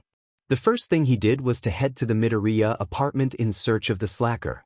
Auntie Midoriya seemed a little more than worried when she opened the door to Lord Explosion Murder in full winter costume. Hello?" she asked, looking lost in her own home. Katsuki scrunched up his nose, fighting the urge to yell. He said, "Is Zuku in the house?" "No, he's at school." The woman looked nervous. "At A. Alderus Senior High." Katsuki frowned. Alternate universe, his mind helpfully supplied because he was a genius. So the S-Tard went to school. Figures. "Thanks, Auntie," he said, turning away from the door. It bothered him just a little, but Mrs. Midoriya looked like she had seen a villain. The nerd's high school was run down and a 30-minute walk from the house. What a f***ing loser. It was a cloudy, humid day, and that made Katsuki really mad for no particular reason. He adjusted his gauntlets, grabbed the nerd's suitcase, and marched all the way up to the gates of the no-name school in a terrible mood. The weak A man with rocks for hair at the gates cowered when Katsuki shoved his hero license in his face, then confiscated Deku's lame costume because it looked suspicious. What a loser. Katsuki thought back to the crying kid who'd been responsible for all the dried-up snot on his costume. What had been her deal? Anyway, he had a Deku to find. He stomped up and down the halls of the school, grumbling to himself the entire time. Crybaby McSnotface had been acting weirdly, and since Katsuki wasn't an idiot, he knew something S-Tai was up. The detective wasn't very pleased with the stupid mother. Aizawa hadn't been either. After a whole 30 minutes of stomping up and down stairs and corridors, Katsuki was eventually able to find the nerd's classroom. It was on the second floor and smelled like mildew and extras. Katsuki slammed open the door, and 21 eyes turned to him, all frozen in various expressions of surprise and fear. "Oi, is that Katsuki?" Extra number 1 from his S-Tai middle school asked. "He looks so cool." Extra number 2 exclaimed. Seriously, both of them ended up at this no-name school? What losers. Then again, Deku somehow did too. "That's Katsuki Bakugo," someone whispered as if Katsuki was deaf. "He got first place at the sports festival this year." "He was the one who fought off the sludge villain in middle school," another person said. "That set him off. He made an effort not to look in the direction of the student body so he wouldn't get the urge to murder anyone besides Deku. Instead, he turned to the teacher, who was coincidentally McSnotface's S-Tai mother, and flashed his provisional license, FNG tired of all this bulls. "Stay here," he instructed, keeping his voice low. The woman looked alarmed but said nothing. Katsuki scanned the sea of extras until his eyes landed on green hair. He took a deep breath. "What are you doing, staring at me like that, ya S-Tai nerd?" he yelled, unable to hold his mouth. "You know what I had to do? I did your F&E paperwork. That's right, for that dumb fight with Rockhead. And then I picked up your lame A rabbit costume from the Stuck-Up's office. You better be grateful or I'm gonna murder you. Don't give me that look, Deku. I know you've been training without me. Stop being such a stupid tryhard, but if you want to beat me, don't lose to a crybaby for you. You crybaby." Katsuki took a better look at the person he was yelling at. Izuku Midoriya stared back, trembling and wide-eyed. "You're not Deku," Katsuki realized, feeling like a fool. "You're just an extra." "I don't know whether that was a compliment or an insult," extra number 1 said. "Shut up, extra number 1. He shot back, angry because he'd lost his only lead on finding the nerd. "But I'm extra number 2, remember?" "I don't care," he screamed. Then he threw an explosion at the fake teacher at the front of the room. Students screamed and clamored away from him. "Oh, Clever boy, the teacher said, grinning. Her chameleon-based quirk wore off, but that sadistic grin she carried remained. How did you know I was a fake? I don't have to explain anything to you, villain, Katsuki growled. And the rest of you, he addressed the sea of extras, if you want to die, go somewhere else. I'm busy. The students didn't listen to him and instead brought out their phones, chattering excitedly like idiots they were. Katsuki was tempted to murder them all, but instead he dodged Scaleface's tail and blocked a swing of her knife with a well-timed explosion as the ground began to shake. Cracks began to form in the rundown building's weak walls, and he remembered Rockhair's earth-shaking quirk. He also remembered giving the nerd's suitcase to him. An accomplice, huh? Katsuki couldn't use his quirk to the fullest of his ability if he was stuck in a room for fear of a building collapse. Explosion and Earthquaker were a bad combination for underfunded school buildings. For now, it was best to stall and wait for backup. Hey, extras, he growled. Call the police, ya dumbayas. Googly eyes sliced at him with a knife, and he held her back with a zero-distance stun grenade, but the woman's scales protected her from damage and she'd thrown a chair at Katsuki's face to block. He cursed at the bad matchup. How did you know I was a fake? She questioned. I met your pretend kid, Katsuki replied, throwing a table at the villain. He hated tight spaces with little room for mobility. The woman ducked, and the table was sent flying out of the window, breaking the glass into a million shards. The brat? She asked with a surprised scoff and a sadistic grin. But I left her dead in a bush. Outside that playground down the street, if you really wanted to know. Katsuki really didn't. The ground shook again, and he almost lost his footing, but he wasn't a wimp so he didn't. All the other wimps in the room did, though, and Katsuki almost laughed. More subtle cracks appeared in the walls. The building was going to collapse if no other heroes were going to show up. I am the chameleon, the villain shouted. I will not be thwarted by an upstart. Wow, Dunce's face was right. You know they're bats crazy when they name themselves. The chameleon lunged at an extra who was recording the fight, and Katsuki pushed the idiot out of the way before tumbling into the desks as the earth trembled beneath him. The girl screamed and moved to the back of the room where she belonged. But now the woman's eyes were on his exposed form, wedged between desks. The concrete floor had broken and the building was falling apart. Someone was crying. The chameleon raised her knife, and Katsuki could blast away, but the floor would probably give way and the extras might be injured. He raised a gauntlet, ready to sacrifice his forearm. Then Deku flew through the open window, crouching in a front flip and slamming Googly Eyes into a pile of empty desks with a powerful kick. He turned around and held out his hand. Kaken, are you Oka? F off, ya slacker. Katsuki spat, voice laced with venom and pure murderous intent. The nerd was in full costume, probably picked it up from the front gate, grinning like he'd saved 1,000 lives. I'll do my best. Deku replied like the sunshine face he was. Katsuki resisted the urge to punch him. Shut up, nerd. Okay. The slacker spotted the villain's movements first. His eyes darted to the window, and Katsuki wordlessly flung himself through it, understanding the nerd's stupid plan. Then Deku caught the villain and threw her out behind him, and Katsuki let a venomous grin cross his face. Out in the open, with room for flight and explosions, he was ready to murder someone. Izuku was playing cards with his temporary classmates at Heights Alliance when Present Mike picked him up. Apparently, there had been sightings of Kaken at Aldra Senior High and the Midoriya apartment, even though Katsuki Bakugo was sulking on the couch, cursing at everyone for playing stupid moves and threatening to murder Zero whenever he threw down another draw 4. It's rare for you to join us, Bakugo, Uraraka had remarked. You make everything a little more lively. For some reason no one could understand, Todoroki kept winning. Once they'd reached the school, though, they heard explosions and saw a villain outside. Present Mike rushed in but had to abstain from using his quirk because the school building was unstable. Bits of concrete fell from it. You have your provisional license, right? His teacher had asked. Go see what's up on that second floor. The window's broken.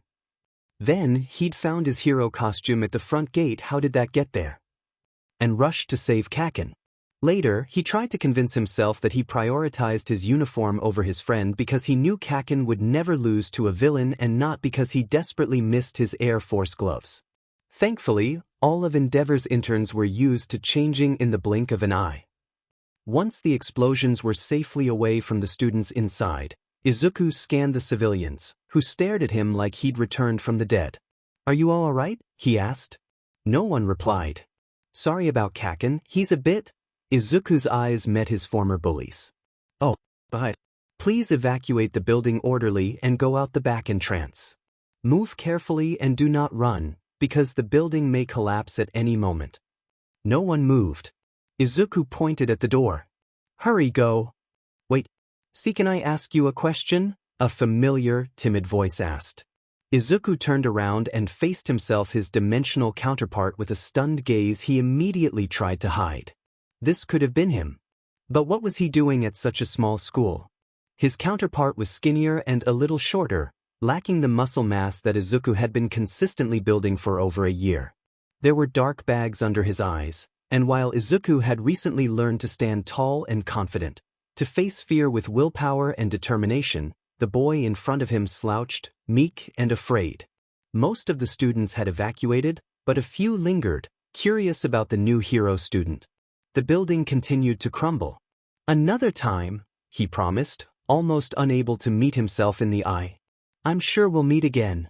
Then Izuku jumped out the window, calling upon the power of one for all, to defeat the second accomplice that had shown up, a man with drill hands kicking the villain's side into the school gate and knocking him out with a whip to the face. The three villains were tied up quickly. As the heroes waited for the police to arrive, Izuku found himself listening to and mostly ignoring Kakin shouting insults and death threats at him. Izuku felt kinda guilty for silently wanting to gut his childhood friend. It wasn't a very heroic thought, and Present Mike looked more than a little concerned. In the end, Hana Kararidi's case was closed. Izuku did all the paperwork this time as an apology for leaving Kakin behind. Her quirk must send things to her alternate self, like a pen pal, he realized, sitting in the back seat of Present Mike's slick car as they drove back to UA. And since this version of Hana was dead in the bushes outside the playground, we were transported there. "Shut up, nerd," Kakin said. He'd called shotgun earlier, and Izuku hadn't been in the mood to argue with him. "Stop stating the obvious." "It's not obvious, though." Kakin twisted his body around to meet his eyes. "Fight me." "Okay," Izuku replied, raising his hands in surrender. "Tomorrow at 6. We can go to that gym we always use." He sighed. It would be the second fight he's had with Kakin in 2 days, not like that wasn't a common occurrence. Present Mike looked like he didn't want the two students in his expensive-looking car, and Izuku couldn't blame the poor man. It was past Kakin's bedtime by the time they arrived at Heights Alliance after another meeting with the principal. "Wow, he looks exactly the same," Kirishima exclaimed. "Ah." Izuku tried to introduce his rival. "This is Kakin from my world." Aizawa looked like he was developing a bad migraine. Izuku felt really bad for him. This one was louder. "Shut up, Kirishima," Kakin shouted. "Oh, this Bakugo knows our names," Siro exclaimed. "Of course I know your names, soy sauce face." Their homeroom teacher muttered something like, "I'm calling in sick tomorrow," and stumbled out of the front door. "Hi, Bakugo 2.0. Hagakure called out. Who are you calling 2.0? Kakin growled. "A mad banquet of darkness," Tokoyami said, mostly to himself. "Sorry," Izuku spoke up, his voice a little more timid than usual. "He gets crankier if he doesn't go to sleep by 8 t. "Shut up, stupid I'll kill you." Kirishima made no move to drag Lord Explosion Murder to his temporary room, so Izuku did it himself. He hated every moment of it and made a mental note to buy his Kirishima manly-looking flowers or something as a thank you for saving my life many times gift. Izuku sparred with Kakin early that morning. He had been the only other member of Class 1A who was awake. "Are all the slackers slacking this morning?" he asked as they walked back from the gym, sweaty and ready for a shower. "It's pissing me off." Izuku shook his head, pushing aside unwanted negative thoughts. He had a couple of new bruises. There are a few small differences between this world and ours. We get up earlier. But what about Four Eyes? He usually races you. But Sensei expelled him. And he's paralyzed from the waist down and can't be a hero anymore, can't live up to his brother's legacy. Kaken frowned. Hard to imagine. Ida's almost as annoying as you are. Izuku didn't know whether that was a compliment or an insult. You saw the extras too, didn't you? Kaken asked. At the S-Tai Middle School. Izuku decided not to comment that, no, you can't go around calling your childhood friends extras. Yeah. What about them? They reached the dorms, and Kaken shoved the door open, marching into the commons. One of them brought up the sports festival and another mentioned the sludge villain, but no one mentioned Kamino or our internship with Endeavor. What about it? Izuku asked. His back was sore from the way he fell on it weirdly that morning. My counterpart must be pretty pathetic, Kaken replied, looking away from him. Izuku frowned. He didn't like the implications of that sentence. Don't say that. You haven't even met him. Kirishima chose that moment to enter the kitchen. His hair hadn't been styled yet, so it hung at his neck, pulled back by an orange headband. Wow, he remarked. Sorry for overhearing your conversation, but no wonder other me is bros with you. You're as manly as it gets. You never told me you were the sludge villain kid, Bakugo. Shut up, Kaken growled. He opened the stove and took out a dirty pan. Would you like anything specific for breakfast, Kirishima? Izuku asked, distracting his classmate and effectively preventing an explosive crisis. Stop acting like an idiot, Deku, Kaken said, letting the pan hit the stove with a loud clang. I'm making sausage and that's it. I'll get the ingredients. Izuku volunteered a little too eagerly. How did you know I like? Kirishima trailed off. All right. We're brothers, hey, let me help you. That morning, most everyone went to class in high spirits. While the rest of 1A went to class, Izuku and Kaken were called to the principal's office. So All for One is alive, All Might repeated, his voice laced with disbelief. He unconsciously clutched his stomach wound, letting the fabric of his suit bunch up at his side. Yes, Izuku replied. His posture was rigid, back barely touching the wooden frame of his chair. Interesting, Nizu said. Izuku had never seen his principal so serious.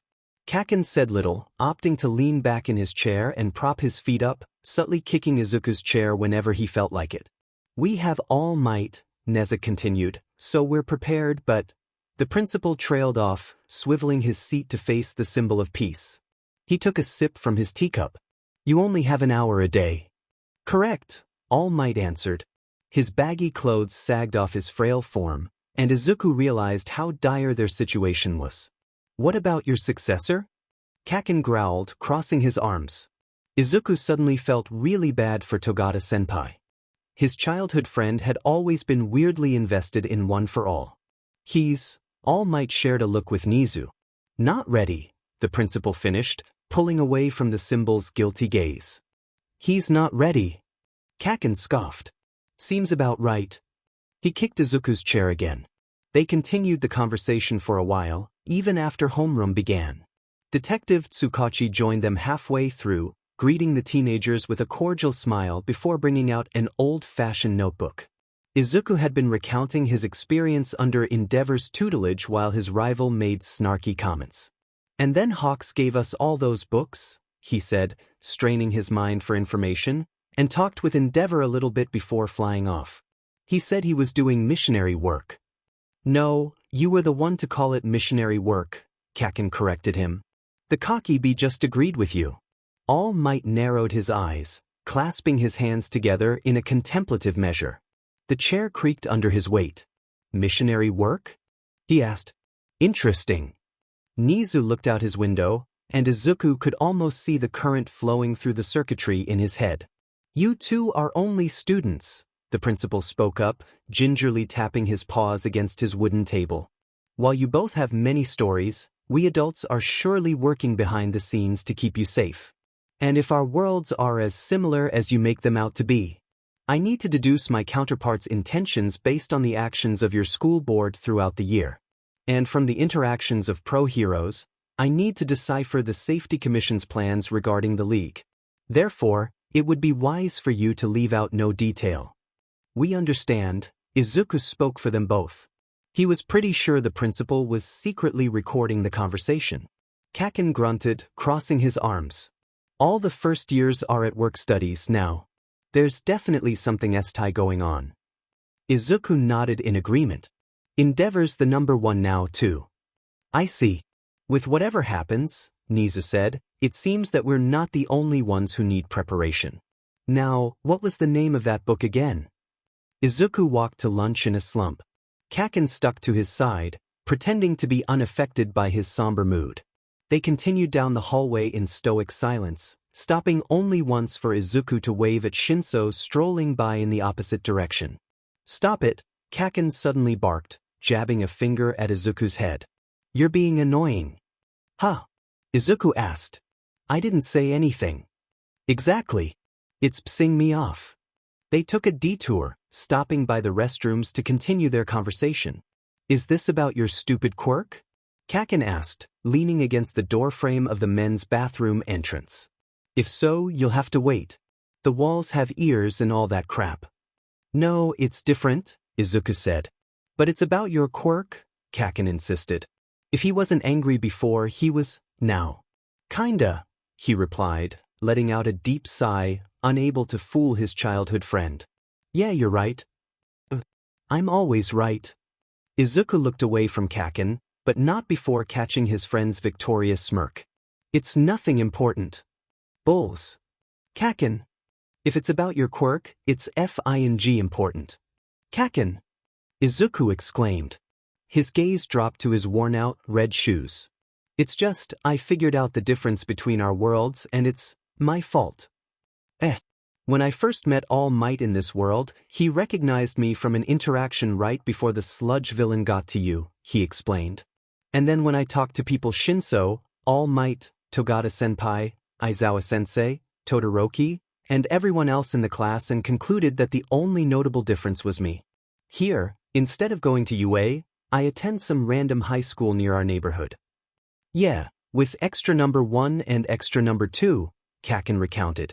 I didn't think you'd end up with them, though, with your nerd grades. Izuku was going to comment that their old classmates have names and it was rude not to refer to them as such, but he decided against the notion.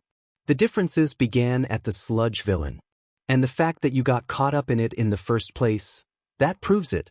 Here, I didn't rush in to save you. So I'm dead. No, you're alive, Izuku corrected him, recognizing his rival's attempt to make him talk, and you know it.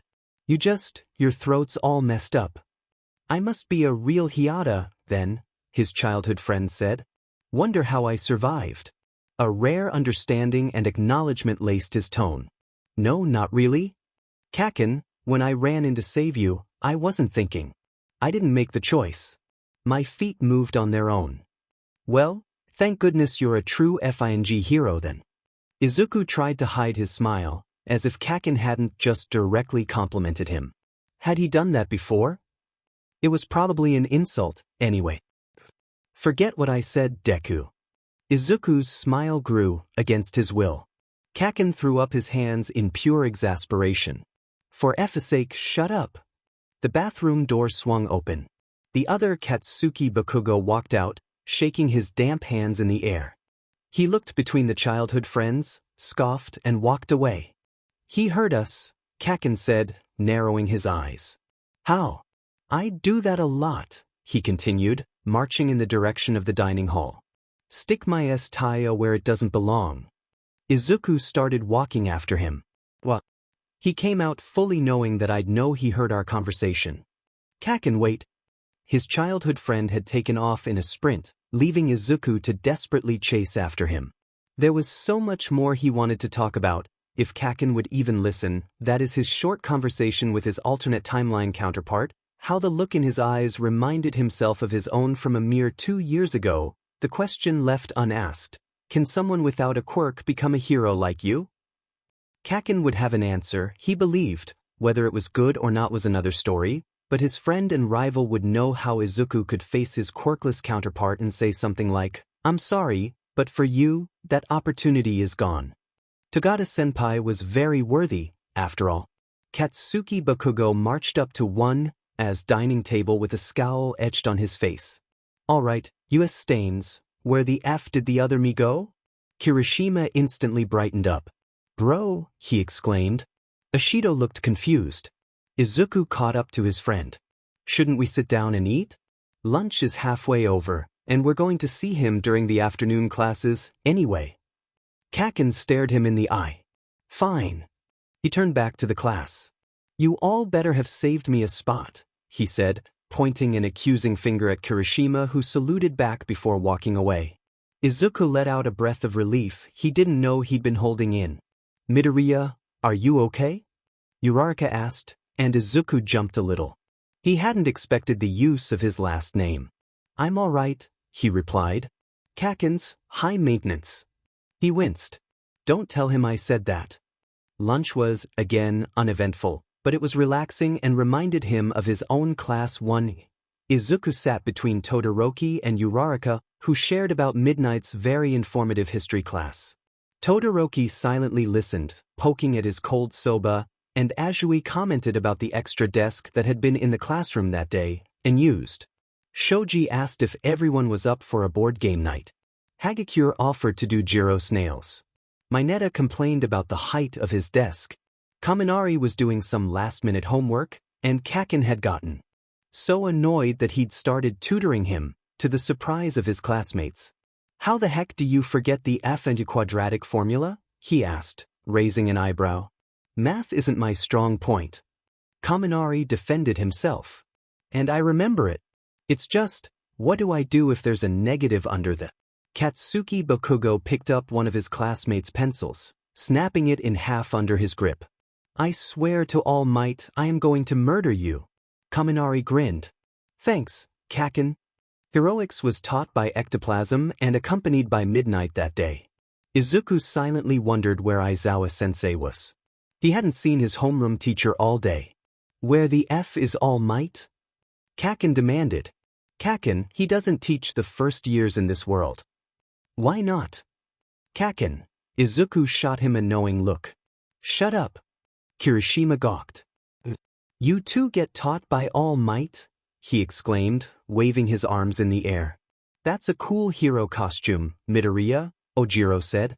Today's exercise will focus on teamwork, Ectoplasm announced to the class, ignoring the students' side conversations. You will split into groups of 6 and protect 20 civilian dummies from villains. There are 20 of us, though, Ciro remarked. Midnight cackled, brandishing her whip like it was a harmless baton. Exactly. That's why our guests will be playing the villains for today. If they manage to destroy even one of the dummies in the hour-long exercise, you lose.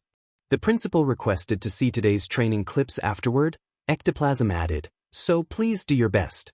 Midnight pulled out a clipboard. Let's see. Team 1 will be Aoyama, Ashido, Azui, Uraraka, Ojiro, and Kaminari. Team 2 is Kirishima, Kuda, Sato, Shuji, Jiro, and Ciro. And lastly, we have Tokoyami, Todoroki, Hagakure, Bakugo, Mineta, and Yaoyorozu on Team 3. That's just alphabetical. Ashido exclaimed. Was any thought put into that? Sato echoed her sentiment. Izuku felt a bit of dread loom over him. Recently, in his own world, their teachers had been trying to help mend his strange relationship with Kaken by frequently pairing the two together in exercises, as if proximity and the fear of failing practicals would cause them to make up and be friends. Izuku really appreciated their effort, but their efforts just made their rivalry worse. In his humble opinion, some distance would have done their relationship some good, but the childhood friends had the unfortunate luck of being neighbors and classmates for as long as Izuku could remember. I'll murder Uraraka first, Kaken said. And then I'll kill Raccoon Eyes, and then I'll blow up the rest of them. Just stay behind and do whatever. But Kaminari and Aoyama have the most range. Izuku argued back, waving his arms around frantically. It'd make more sense to go after. I don't care. Just follow me. I can't follow you if we don't have a strategy. Shut up, dumb loser trash. Izuku was getting a little desperate. Kaken. I'm serious. They're really bad at teamwork, huh? Ciro remarked. Can't say I'm surprised. Azui held a finger to her lips. Do they realize we can hear them? Yeah, Ojiro agreed. They're pretty loud. Denki Kaminari and Mashareo Ojiro stood guard in front of the training dummies, wincing as loud explosions could be heard in the background, inching closer as time passed. They had moved all of the dummies to a well-hidden spot on the edge of ground gamma. I've been thinking, Kaminari said. Mashareo firmly believed that the idea of his classmate thinking was more than a little scary. What is it? He asked. We're against Bakugo and Midoriya, right? At first glance, they are at a disadvantage due to their lesser numbers. But we don't know Midoriya's power very well. And I overheard that they've already gotten their provisional licenses, too. They're also taught by All Might, Mashareo added. Are you saying that they're ahead in the curriculum? Kirishima told me they were both interning under Endeavor, Kaminari continued. They must be ahead. Then, an explosion rocked the building they were in, and Bakugo shot through the closed window, sending 1,000,000 glass shards flying in all directions and instantaneously incinerating all 20 dummy civilians. They'd underestimated the villain duo, who'd won the exercise in under 10 minutes. Great job, Kaken. Midoriya's voice called out from a distance. You're slow. Bakugo yelled back. Get better. I'll still surpass you. Don't patronize me. The second round went slightly better, in Shodai Aizawa's eyes. Weary of Shuji and Jiro's tracking abilities, Midoriya had dragged his childhood friend back and spent a whopping 20 minutes arguing with his villain partner about why battling Kirishima head-on was a bad idea. Bakugo still did, colliding with the other student in a bout of fists and giant explosions, screaming things like, I thought you were unbreakable. If you say you're effing unbreakable, don't effing break, you pathetic bee. They still won. Katsuki Bakugo was FING tired of Deku. The nerd had gotten to the dummies before he had in the last round, and it tore a hole in his already fragile ego. He should be arresting villains around Tokyo with Endeavor, not beating up a bunch of weaklings that happened to look like his classmates. The last group was Tokoyami, Todoroki, Hagakure, Other Him, Mineta, and Yaoyorozu. He could handle Bird Brain with little problem, given the fortunate nature of their quirks. It'd be best to knock him out before he could try to stall the nerd, though. Hagakure was useless if he and Deku kept moving at high speeds, so they could ignore her if they made their movements unpredictable enough. Yaoyorozu, Ponytail could be deceptive. It set him off. Icy Hot was best taken out quickly. Another Him will bait their heavy hitters into the open. You take out Tokoyami first, Deku said, leisurely stretching as they stood in front of the training ground. I'll go for Todoroki. Don't tell me what to do, Katsuki barked back.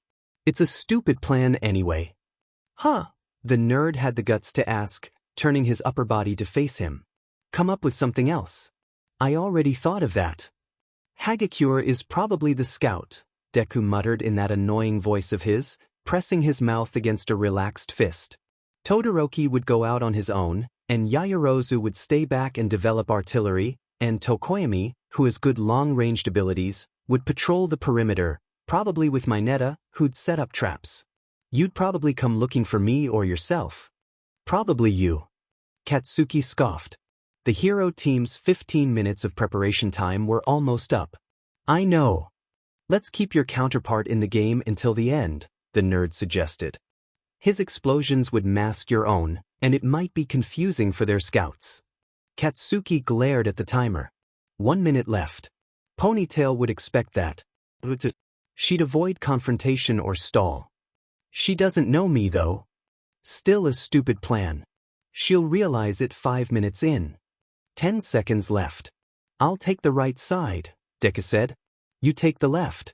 We'll work separately. It was the stupidest plan Katsuki had ever heard from the nerd's mouth, but more importantly, it would confuse Yaoyorozu and drive his dimensional counterpart mad. The plan wasn't half bad. They were a team of only 2 and worked really well alone, had excellent mobility and firepower, could search through large areas in a short PRD of time, and trusted their partner to do their FING job. For months ago, he believed Deku wouldn't have respected him enough to come up with the plan. There was a flaw. If one of them was caught, stalled for too long, or negligent in their searching, they would lose. Thankfully, Katsuki and the trash nerd weren't losers and won as performance had been really S-tie today. The starting bell chimed, and the S-head raced off to the right, leaping onto high ledges and swinging from his whips to gain height and momentum. Katsuki took to the air, eager to get away from his teammate. 3 minutes in, he saw a glacier peeking out in the middle of the right side. So the nerd found Todoroki. Katsuki was just a little disappointed. He wanted to beat up half and half. 5 minutes in, he began to see the pervert's sticky ball set up around the edges. Glaciers had stopped sprouting off in the distance, so he assumed that the nerd had taken care of Icy Hot. It was a particularly sunny day for the season, so Katsuki was in prime condition, especially since he'd worn his winter costume to this alternate dimension. He threw around a few explosions, lured Purple Ball out of his hiding spot, blew him up, and tied him up in less than a minute, grinning at the boy's terrified expression the entire time. Then he took to the air again, looping in a circle just in case Ponytail was monitoring him before continuing his search for the dummies. He occasionally checked a particularly suspicious building but hadn't found anything yet. If his suspicions were correct, Yaoyorozu would have hidden the dummies somewhere Katsuki couldn't fire huge explosions. A basement or the fake sewer system beneath Ground Gamma would be good places to search. And if she felt like being particularly annoying, she would have started to move the dummies from place to place already, which would be particularly easy with Dark Shadow. He found Invisible Girl, next, by accidentally flying into her. Heroic's exercises against her were always weird. He tied her up awkwardly and moved on. Katsuki touched down in an alleyway, freezing in his tracks. He couldn't hear any footsteps, but faint explosions were just barely perceptible from his right. Whether the source was his alternate self or Yaoyorozu was a good question, but Katsuki had a feeling that it wasn't the class president, who was less inclined to seek out a fight. He leapt up to the roof's building, not bothering with stealth. He could kick other him's Taya without a surprise attack anyway, and found the F-er seconds later, glaring at him in his own winter costume. Other him didn't stop to talk, instead preferring to fling himself at Katsuki with that demonic grin of his. Wow, so that's what it feels like to be on the other side of that. For some reason, Katsuki found that he could perceive his alternate self's intended movements. The incoming right hook, the mid-air spin, the many openings that he himself had fixed up months ago by sparring with Kirishima and Deku early in the morning. Other him was slow. Katsuki sidestepped and blocked the poor excuse for a punch with a large explosion to his counterpart's exposed arm. Hey, you didn't hear anything today by the bathrooms. Got it? Is Midoriya really the only difference? Other him asked, his voice lowering to a growl as he dropped into a sweeping kick. Katsuki hated the way the nerd's real name sounded in his own voice. Whether it is or not, that's the S-head's problem, not yours, he replied, propelling forward with his quirk to land a satisfying punch on his opponent's face. He didn't like how he was much stronger than his alternate universe counterpart because of the nerd, but for some reason, a part of him was surprisingly okay with it. Was he always this FING powerful? Backspin. Elbow move. Barrel roll. Uppercut. Man, his counterpart was unbearably predictable, and it was becoming borderline painful to watch. Never in his life had Katsuki felt such a powerful urge to blow himself up. No. The stupid nerd trained himself to death, Katsuki replied, fought off villains, and learned from his experiences. Just like me. He wasn't in the mood for revealing the nerd's secrets. So he had a quirk the entire time. Katsuki tucked into a low round kick and slammed his opponent's face into the roof. If he effing did, it's none of your FNG business. Other him growled. So he also let you torment him like he was a S-tie quirkless loser. He was a quirkless loser, Katsuki wanted to reply. Fate just rewarded him for being a decent person. Instead, he threw an explosive punch and grabbed his counterpart's wrist with gloved hands, redirecting one of his opponent's new super moves into another building. He was supposed to be a pebble in my path, he replied. Instead, he's FING annoying. Don't you hate him? Depends on the day. But you two are friends, Other him said, choking on his own pathetic air as he fell back. We are FING friends, Katsuki echoed. Why? Katsuki remembered a certain conversation at the Todoroki household. The taste of ruined mapo tofu left his mouth bitter, but the experience had been slightly worthwhile because he'd gotten to hear Deku's advice for icy hot. The nerd's an incredibly FING kind person. He's probably forgiven me already. The H.S.T. Deku's words, not mine, Katsuki said, hearing the sound of cannons going off behind him. Other him frowned. Then why do you call him Deku? He's not useless. Katsuki had enough. You, he barked, jabbing a finger at his opponent. No, absolutely nothing, you effing extra. Then he lunged forward, pulling other him in and flipping him over his shoulder like how Deku had done to him months ago. He leapt into the air, using all his momentum to throw the extra to the roof with a satisfying thud before wrapping up the head extra tightly with capture tape. The horn sounded. Apparently Deku had found the dummies. Katsuki let a smirk cross his face. Then Mineta slammed into him in last-minute retribution, knocking him into his dimensional counterpart. Their heads collided, and suddenly, Katsuki was falling yet again. Because Kaken had disappeared at the end of their training exercise, the teachers decided to cut the second lesson of the afternoon and send all the students back to the dorm, where most of 1A congregated. I'm sorry, Mineta wailed, throwing himself over a couch. I'm sorry I. On the bright side, Siro spoke up, we know how to get you home now, Midoriya. Izuku nodded. I just need to touch my counterpart, right? Seems pretty simple. Ashido pouted. But I'll miss you. We. Aoyama agreed with a twirl and a wink, patting Izuku on the back as he headed for the kitchen. I feel like I've known you for months, Shuji said, taking a seat on the couch right next to Mineta. Somehow, it's strange to know that you are leaving. Hagakure waved around her uniform sleeves. Me too. I dunno how to put it, Ojiro chimed in, leaning over the furniture's frame, but 1A has always felt a little incomplete, you know, with 18 people. You liven up the place. What happened to the other student? Izuku asked. The one that isn't Ida. Oh, he was expelled on the first day, Yaoyorozu answered curtly before turning away, following Aoyama into the kitchen. Does anyone want tea? Uraraka nodded. He placed last on that test we had during the opening ceremony. Kaminari held up a pack of cards, practically skipping into the commons. Hey, he shouted. Who wants to play Uno? You have to finish your history paper, Jiro remarked, pointing a jack at his face. I don't think it's a good idea. Would he like some tea? Koda whispered, joining his classmates in the kitchen. Isn't that due tomorrow? Todoroki questioned, looking up from his phone. I'll play Uno, Kirishima exclaimed, pulling his hair up with a headband. Just give me a moment. Midoriya, can I talk to you for a sec?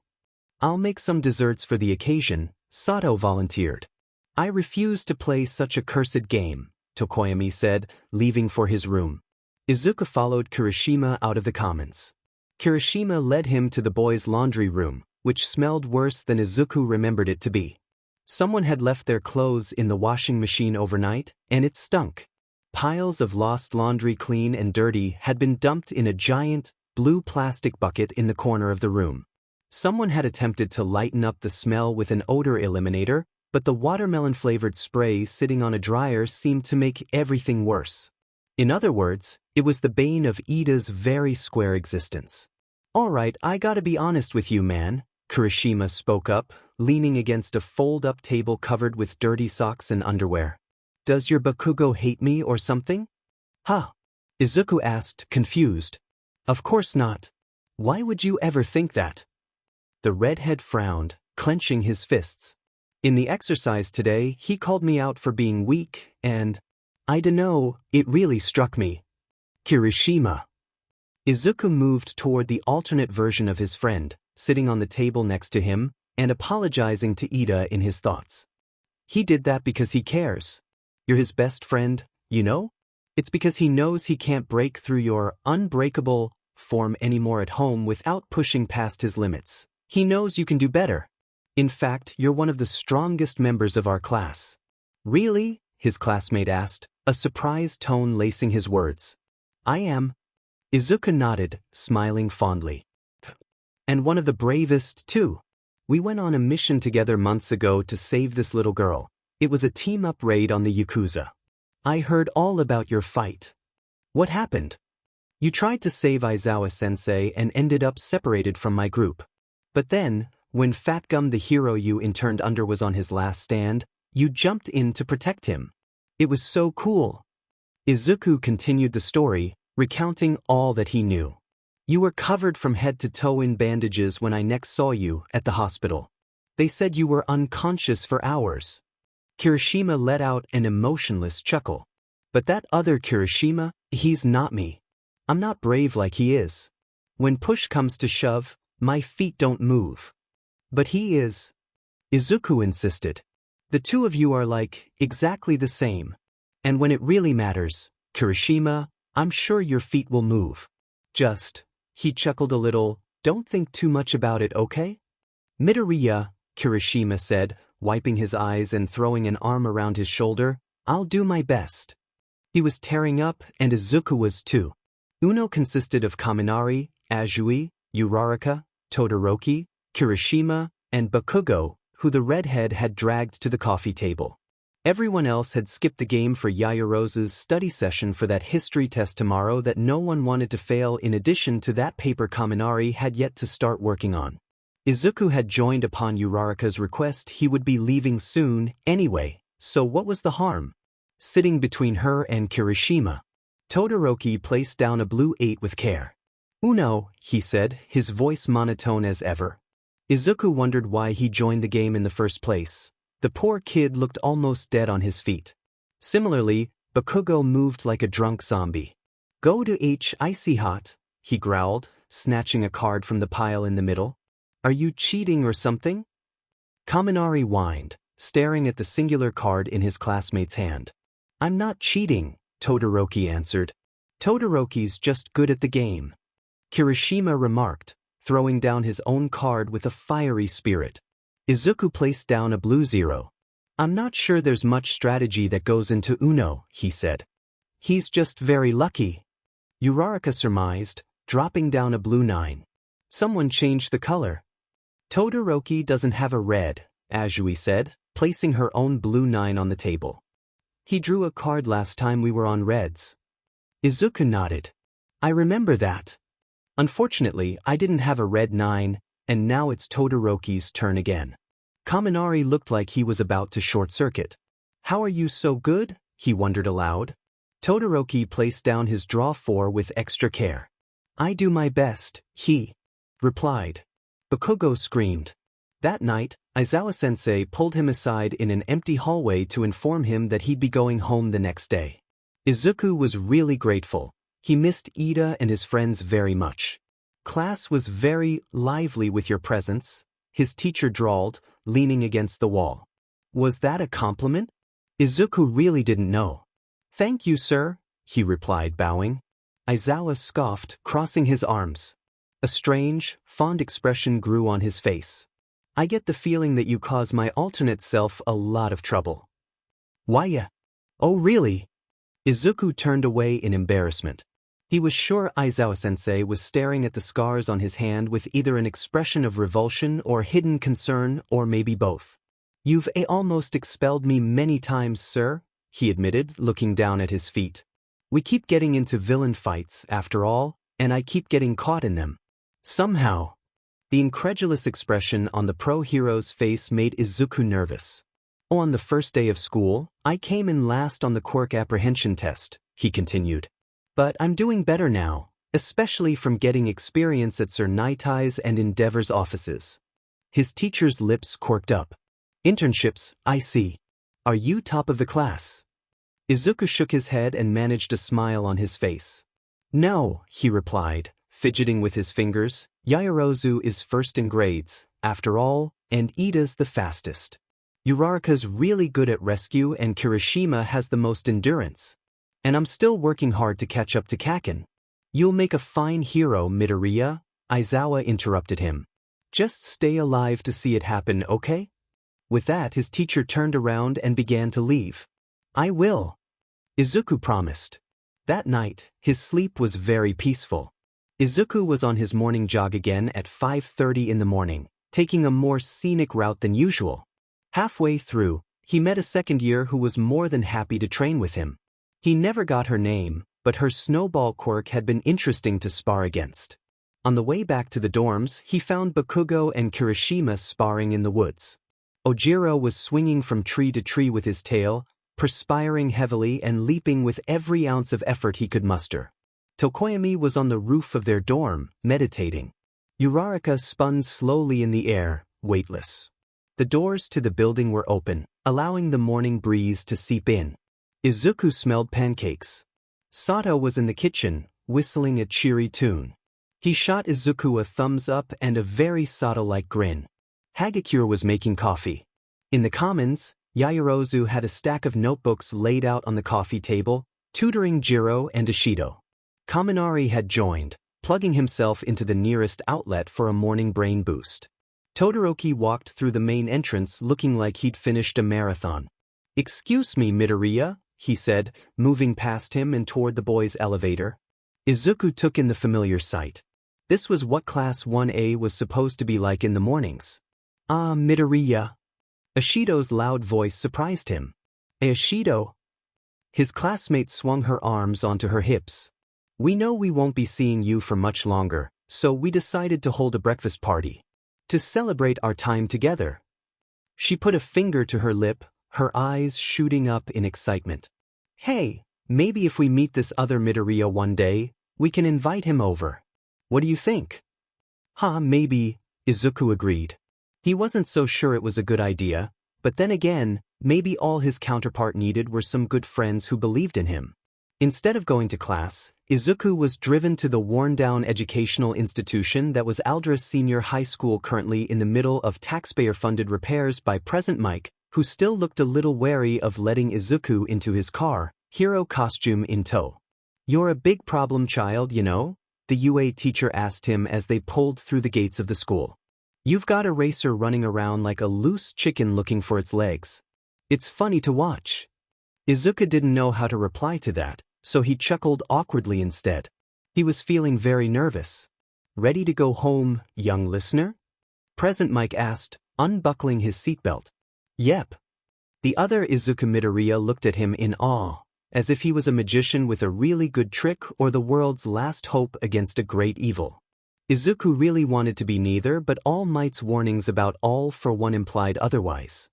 "I guess we should get this over with," Mrs. Karariti, the real one, this time said, looking between the two counterparts with a strange, almost sad expression. Izuku immediately took a liking to her. She made for a good teacher. Present Mike shook his head. "Take your time. I missed first PRD for this." Izuku felt a soft gratefulness well up in him. Would you mind if we," he said, pointing between the other Izuku Midoriya and himself, "talk for a little bit before I go?" Mike raised an eyebrow.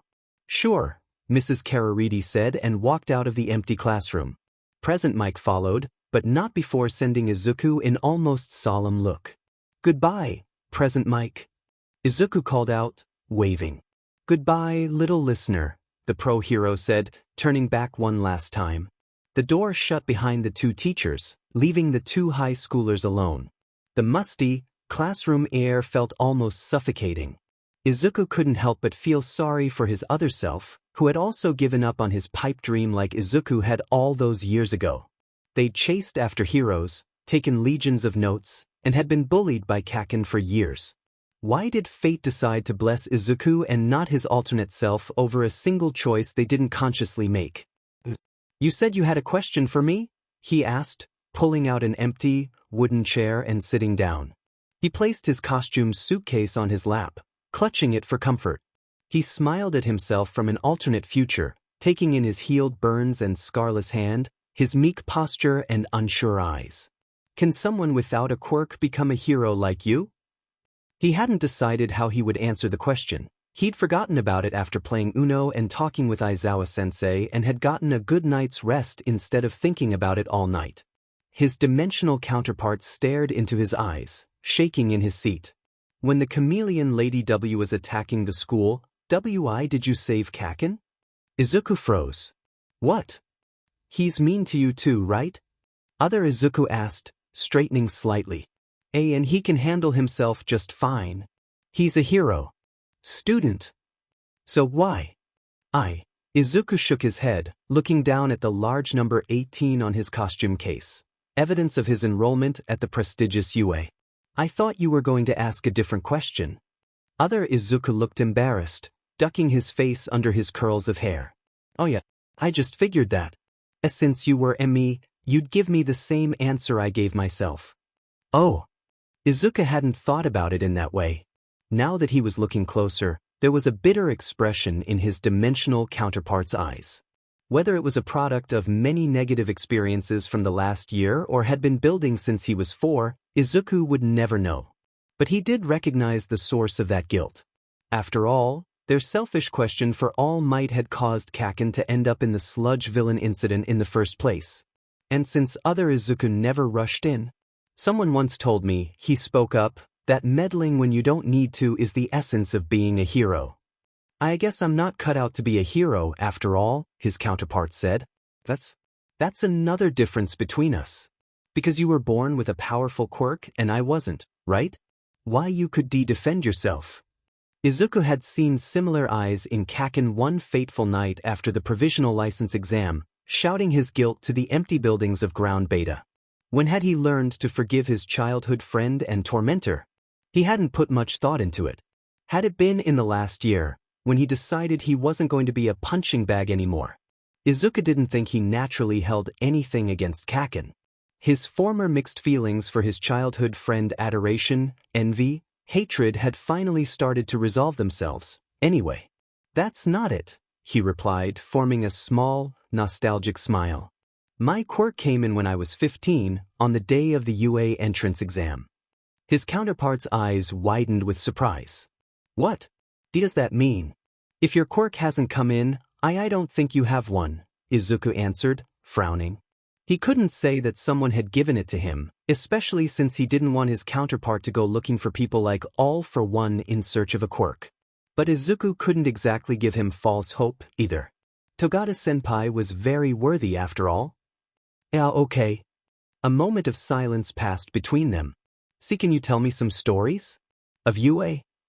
Izuku knew his alternate self was staring at the scars on his hand and the compression sleeve half hidden beneath his uniform, much like how Aizawa had done so last night. I'll be happy to, he replied, delving into a tale of his first year at the prestigious hero school, starting from his entrance exam. Was it difficult? His dimensional counterpart asked, and recounting his first day of school, and how he'd almost been expelled. Since then he'd faced villains at USJ, placed in the top 8 at the annual sports festival, faced hero Killer Stain, and rescued Kaken from the clutches of villainy. He'd moved into the dorms, gotten his provisional license, taught a girl to smile, and was currently interning at the agency of the number 1 hero. He'd risen the ranks of his class by working harder than anyone else. I think I've finally caught up to most of my classmates, he continued, but I can't stop now. I want to be the greatest hero. And for that, I'll continue working hard. His counterpart smiled. I guess I'll work hard too. I'll also become a hero, he declared, smiling, but in a different way, maybe? Yep. Izuku's story had some holes in it. He'd left out one for all and some of the more personal details, like Todoroki's backstory and the true reason behind his fight with Kaken after the provisional license exam. But the tale was still able to reach his other self's heart.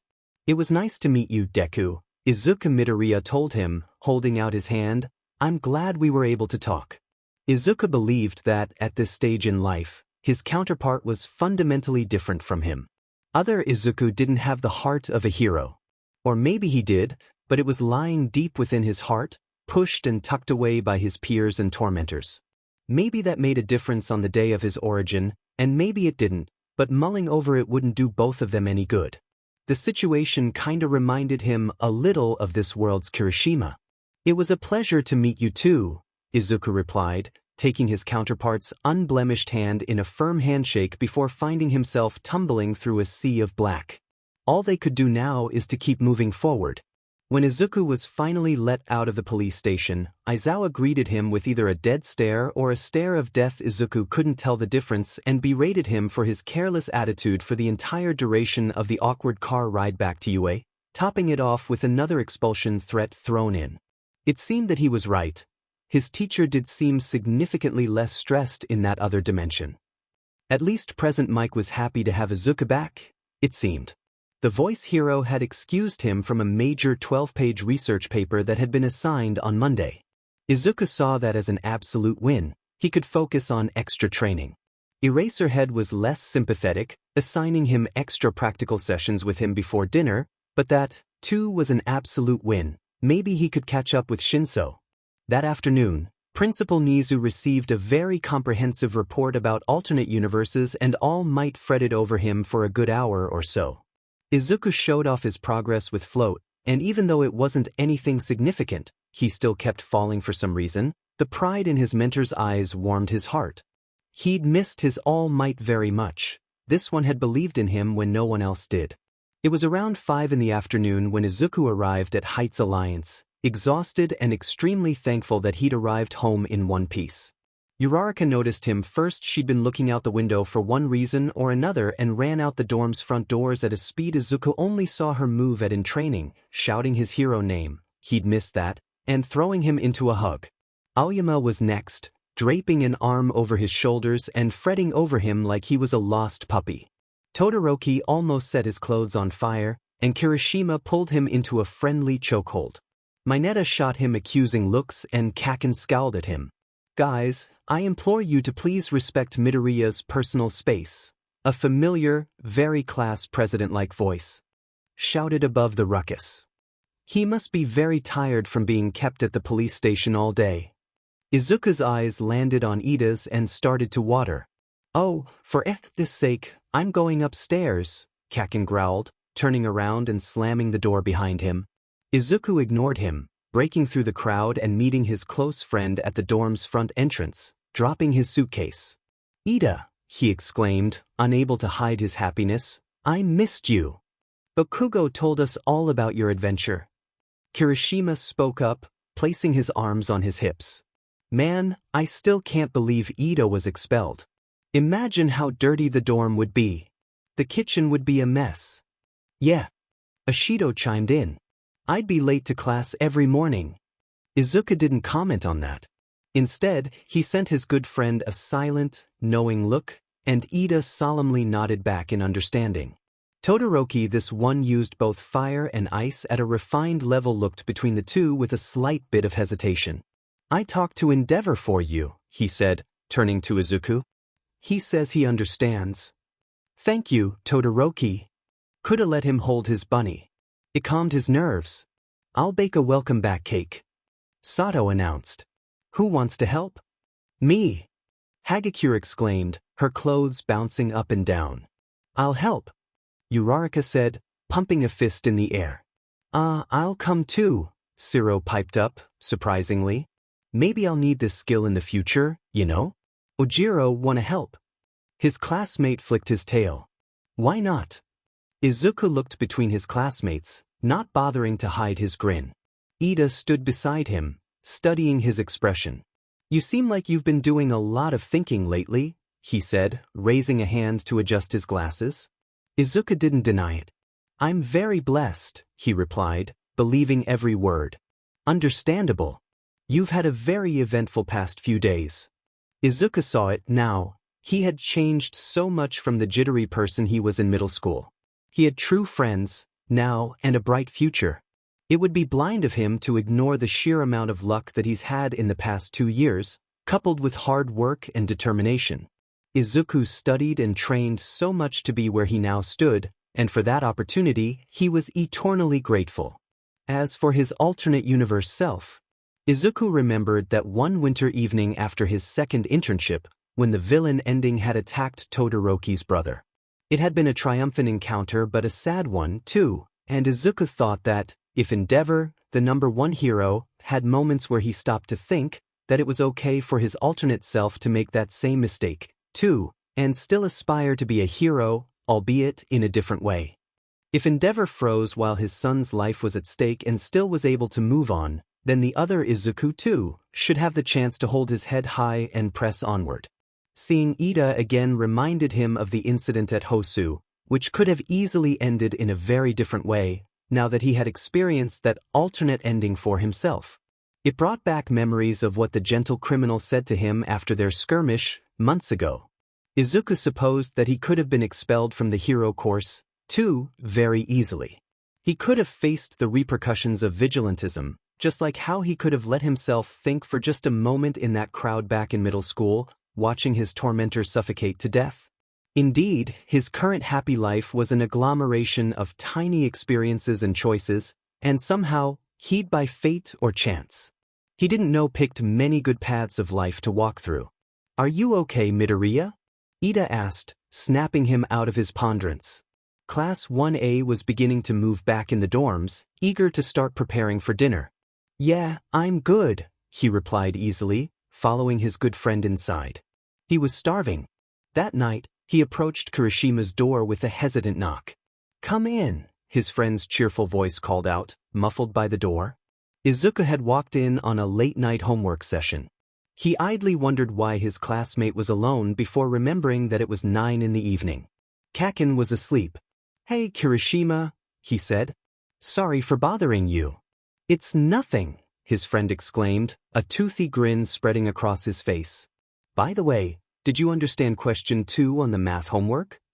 "I've been excused from a lot of schoolwork, so I haven't," Izuku replied, letting a sheepish grin cross his features. He leaned over his classmate's shoulder. "What's the problem?" "Here, look at this ugly integral. I have an answer, but it's in the wrong terms, and I can't exactly ask Bakugo." "Don't worry about it," Izuku exclaimed, picking up a spare pencil and drawing a neat right triangle at the edge of Kirishima's notebook. "Here, just take that trig substitution you did earlier in the problem and find cosine in terms of what you wrote down earlier." He wrote down a few equations. "And here you have it. Don't forget the plus c." "Thank you so much," his friend exclaimed, his face lighting up in understanding. He turned around. "So what's up?" Izuku felt very embarrassed. "Nothing big," he answered. "Just, I wanted to thank you for being Kaken's friend," he trailed off. Kirishima let out a hearty laugh. "You don't have to thank me for that." "No, I really want to," Izuku insisted. "I talked with your alternate self for a bit, you know? And with that dimension travel incident and all, I realized that I really appreciate you." "For keeping Bakugo off your back?" Kirishima asked, throwing back his head in another fit of laughter. "No problem. It's my pleasure." Izuku sighed. This wasn't how he wanted the conversation to go. He reached into his pocket and pulled out a gym membership gift card. "I don't know if you'll get to use this very often because we live at UA, but if you ever want a change in the scenery," he held out his gift. Kirishima teared up, taking the card. "Ah, thank you, man. But seriously, you help me with homework and you're the one giving the gifts? That's unfair." Izuku smiled, moving toward the door. It was getting late, and Ida would be reminding everyone about curfew soon. He was about to leave, but he remembered one last thing. "Kirishima," he said looking back, "you're a very brave hero. It's really inspiring." Then, he shut the door and disappeared down the stairs before his friend could respond. It was a little past 5 in the morning on a beautiful morning. Izuku put on his red high tops, taking extra care to tie his laces tightly. A few of his classmates were already up, preparing for their own morning workout routines. "Good morning," he called out to Kaken, who grunted and made a not-so-subtle effort to be out the door before he was. Izuku opened the front doors, taking in the mild, spring weather and the smell of freshly cut grass. It had been raining last night, and droplets of water still clung to foliage, reflecting the warm rays of sunrise that were slowly starting to peek over the horizon. "Good morning, Midoriya." Ida greeted him, warming up with some stretches. Izuku joined him immediately. "Hey, Ida," he said. "Ready for our morning jog?" "Ready as ever," the class president replied, giving his friend a thumbs up. "Uraraka's training by herself today, but we can meet up with her after we finish 3 laps around the school. Usual path. Seems fair." Good idea, Izuku said, crouching and firing up one for all at 5%. Similarly, Ida revved his engines, switching to a lower gear. Izuku had promised himself that he'd do his best, and he wasn't going to break that oath anytime soon. Beside him, Ida shot him a look of determination. Sorry, Midoriya, but I'm going to win today, his friend declared. Izuku grinned, returning the challenge. No, I will. That morning he had finally realized why his alternate self had been stuck at some no-name, old school close to home. The other Izuku Midoriya had given up after seeing his Kaken suffocate in the sludge villain's grasp, unable to do anything. He'd given up on becoming a hero, on saving others, and on saving himself. On your mark, Ida shouted. But people who made mistakes could still become great heroes, Izuku believed. His close friend once walked the path of revenge, seeking out the hero killer alone on the streets of Hosu. But Ida was also his hero. When Izuku had been bogged down by his internship and the heavy weight of One for All, Ida was there, offering his beef stew to ease Izuku's overwhelming stress because that's what friends are for. Get set. Izuku didn't know what type of hero his alternate self was going to become. He decided not to think too much about it. His counterpart could take care of himself. Instead, he would face his own future and whatever it would bring. And if that meant facing a great evil like All for one day, so be it. Izuku had come to be a different person, a better person since he'd entered the gates of UA. He'd grown so much as a hero student and he wasn't going to stop anytime soon.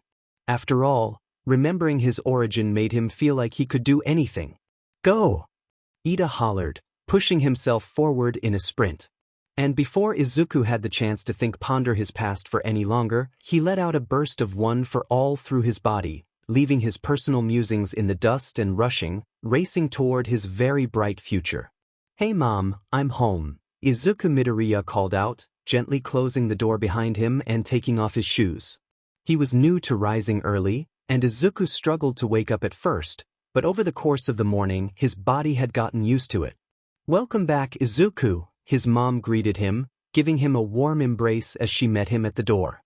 I made you some breakfast. Izuku idly thought about his upcoming day. He had roughly an hour before he was expected to show up at the gates of Alderus Senior High. Thank you, he said. Inko Midoriya guided him to the kitchen. How was your jog? She asked. Oh yeah, it's very pretty outside.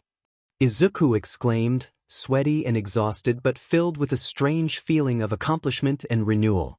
It rained last night, you know? So it's a bit misty, but seeing the sunrise was worth it. He grinned. His mom hid a relieved look. I'm glad, she said truthfully. Izuku was glad too. He had finally started to take care of himself.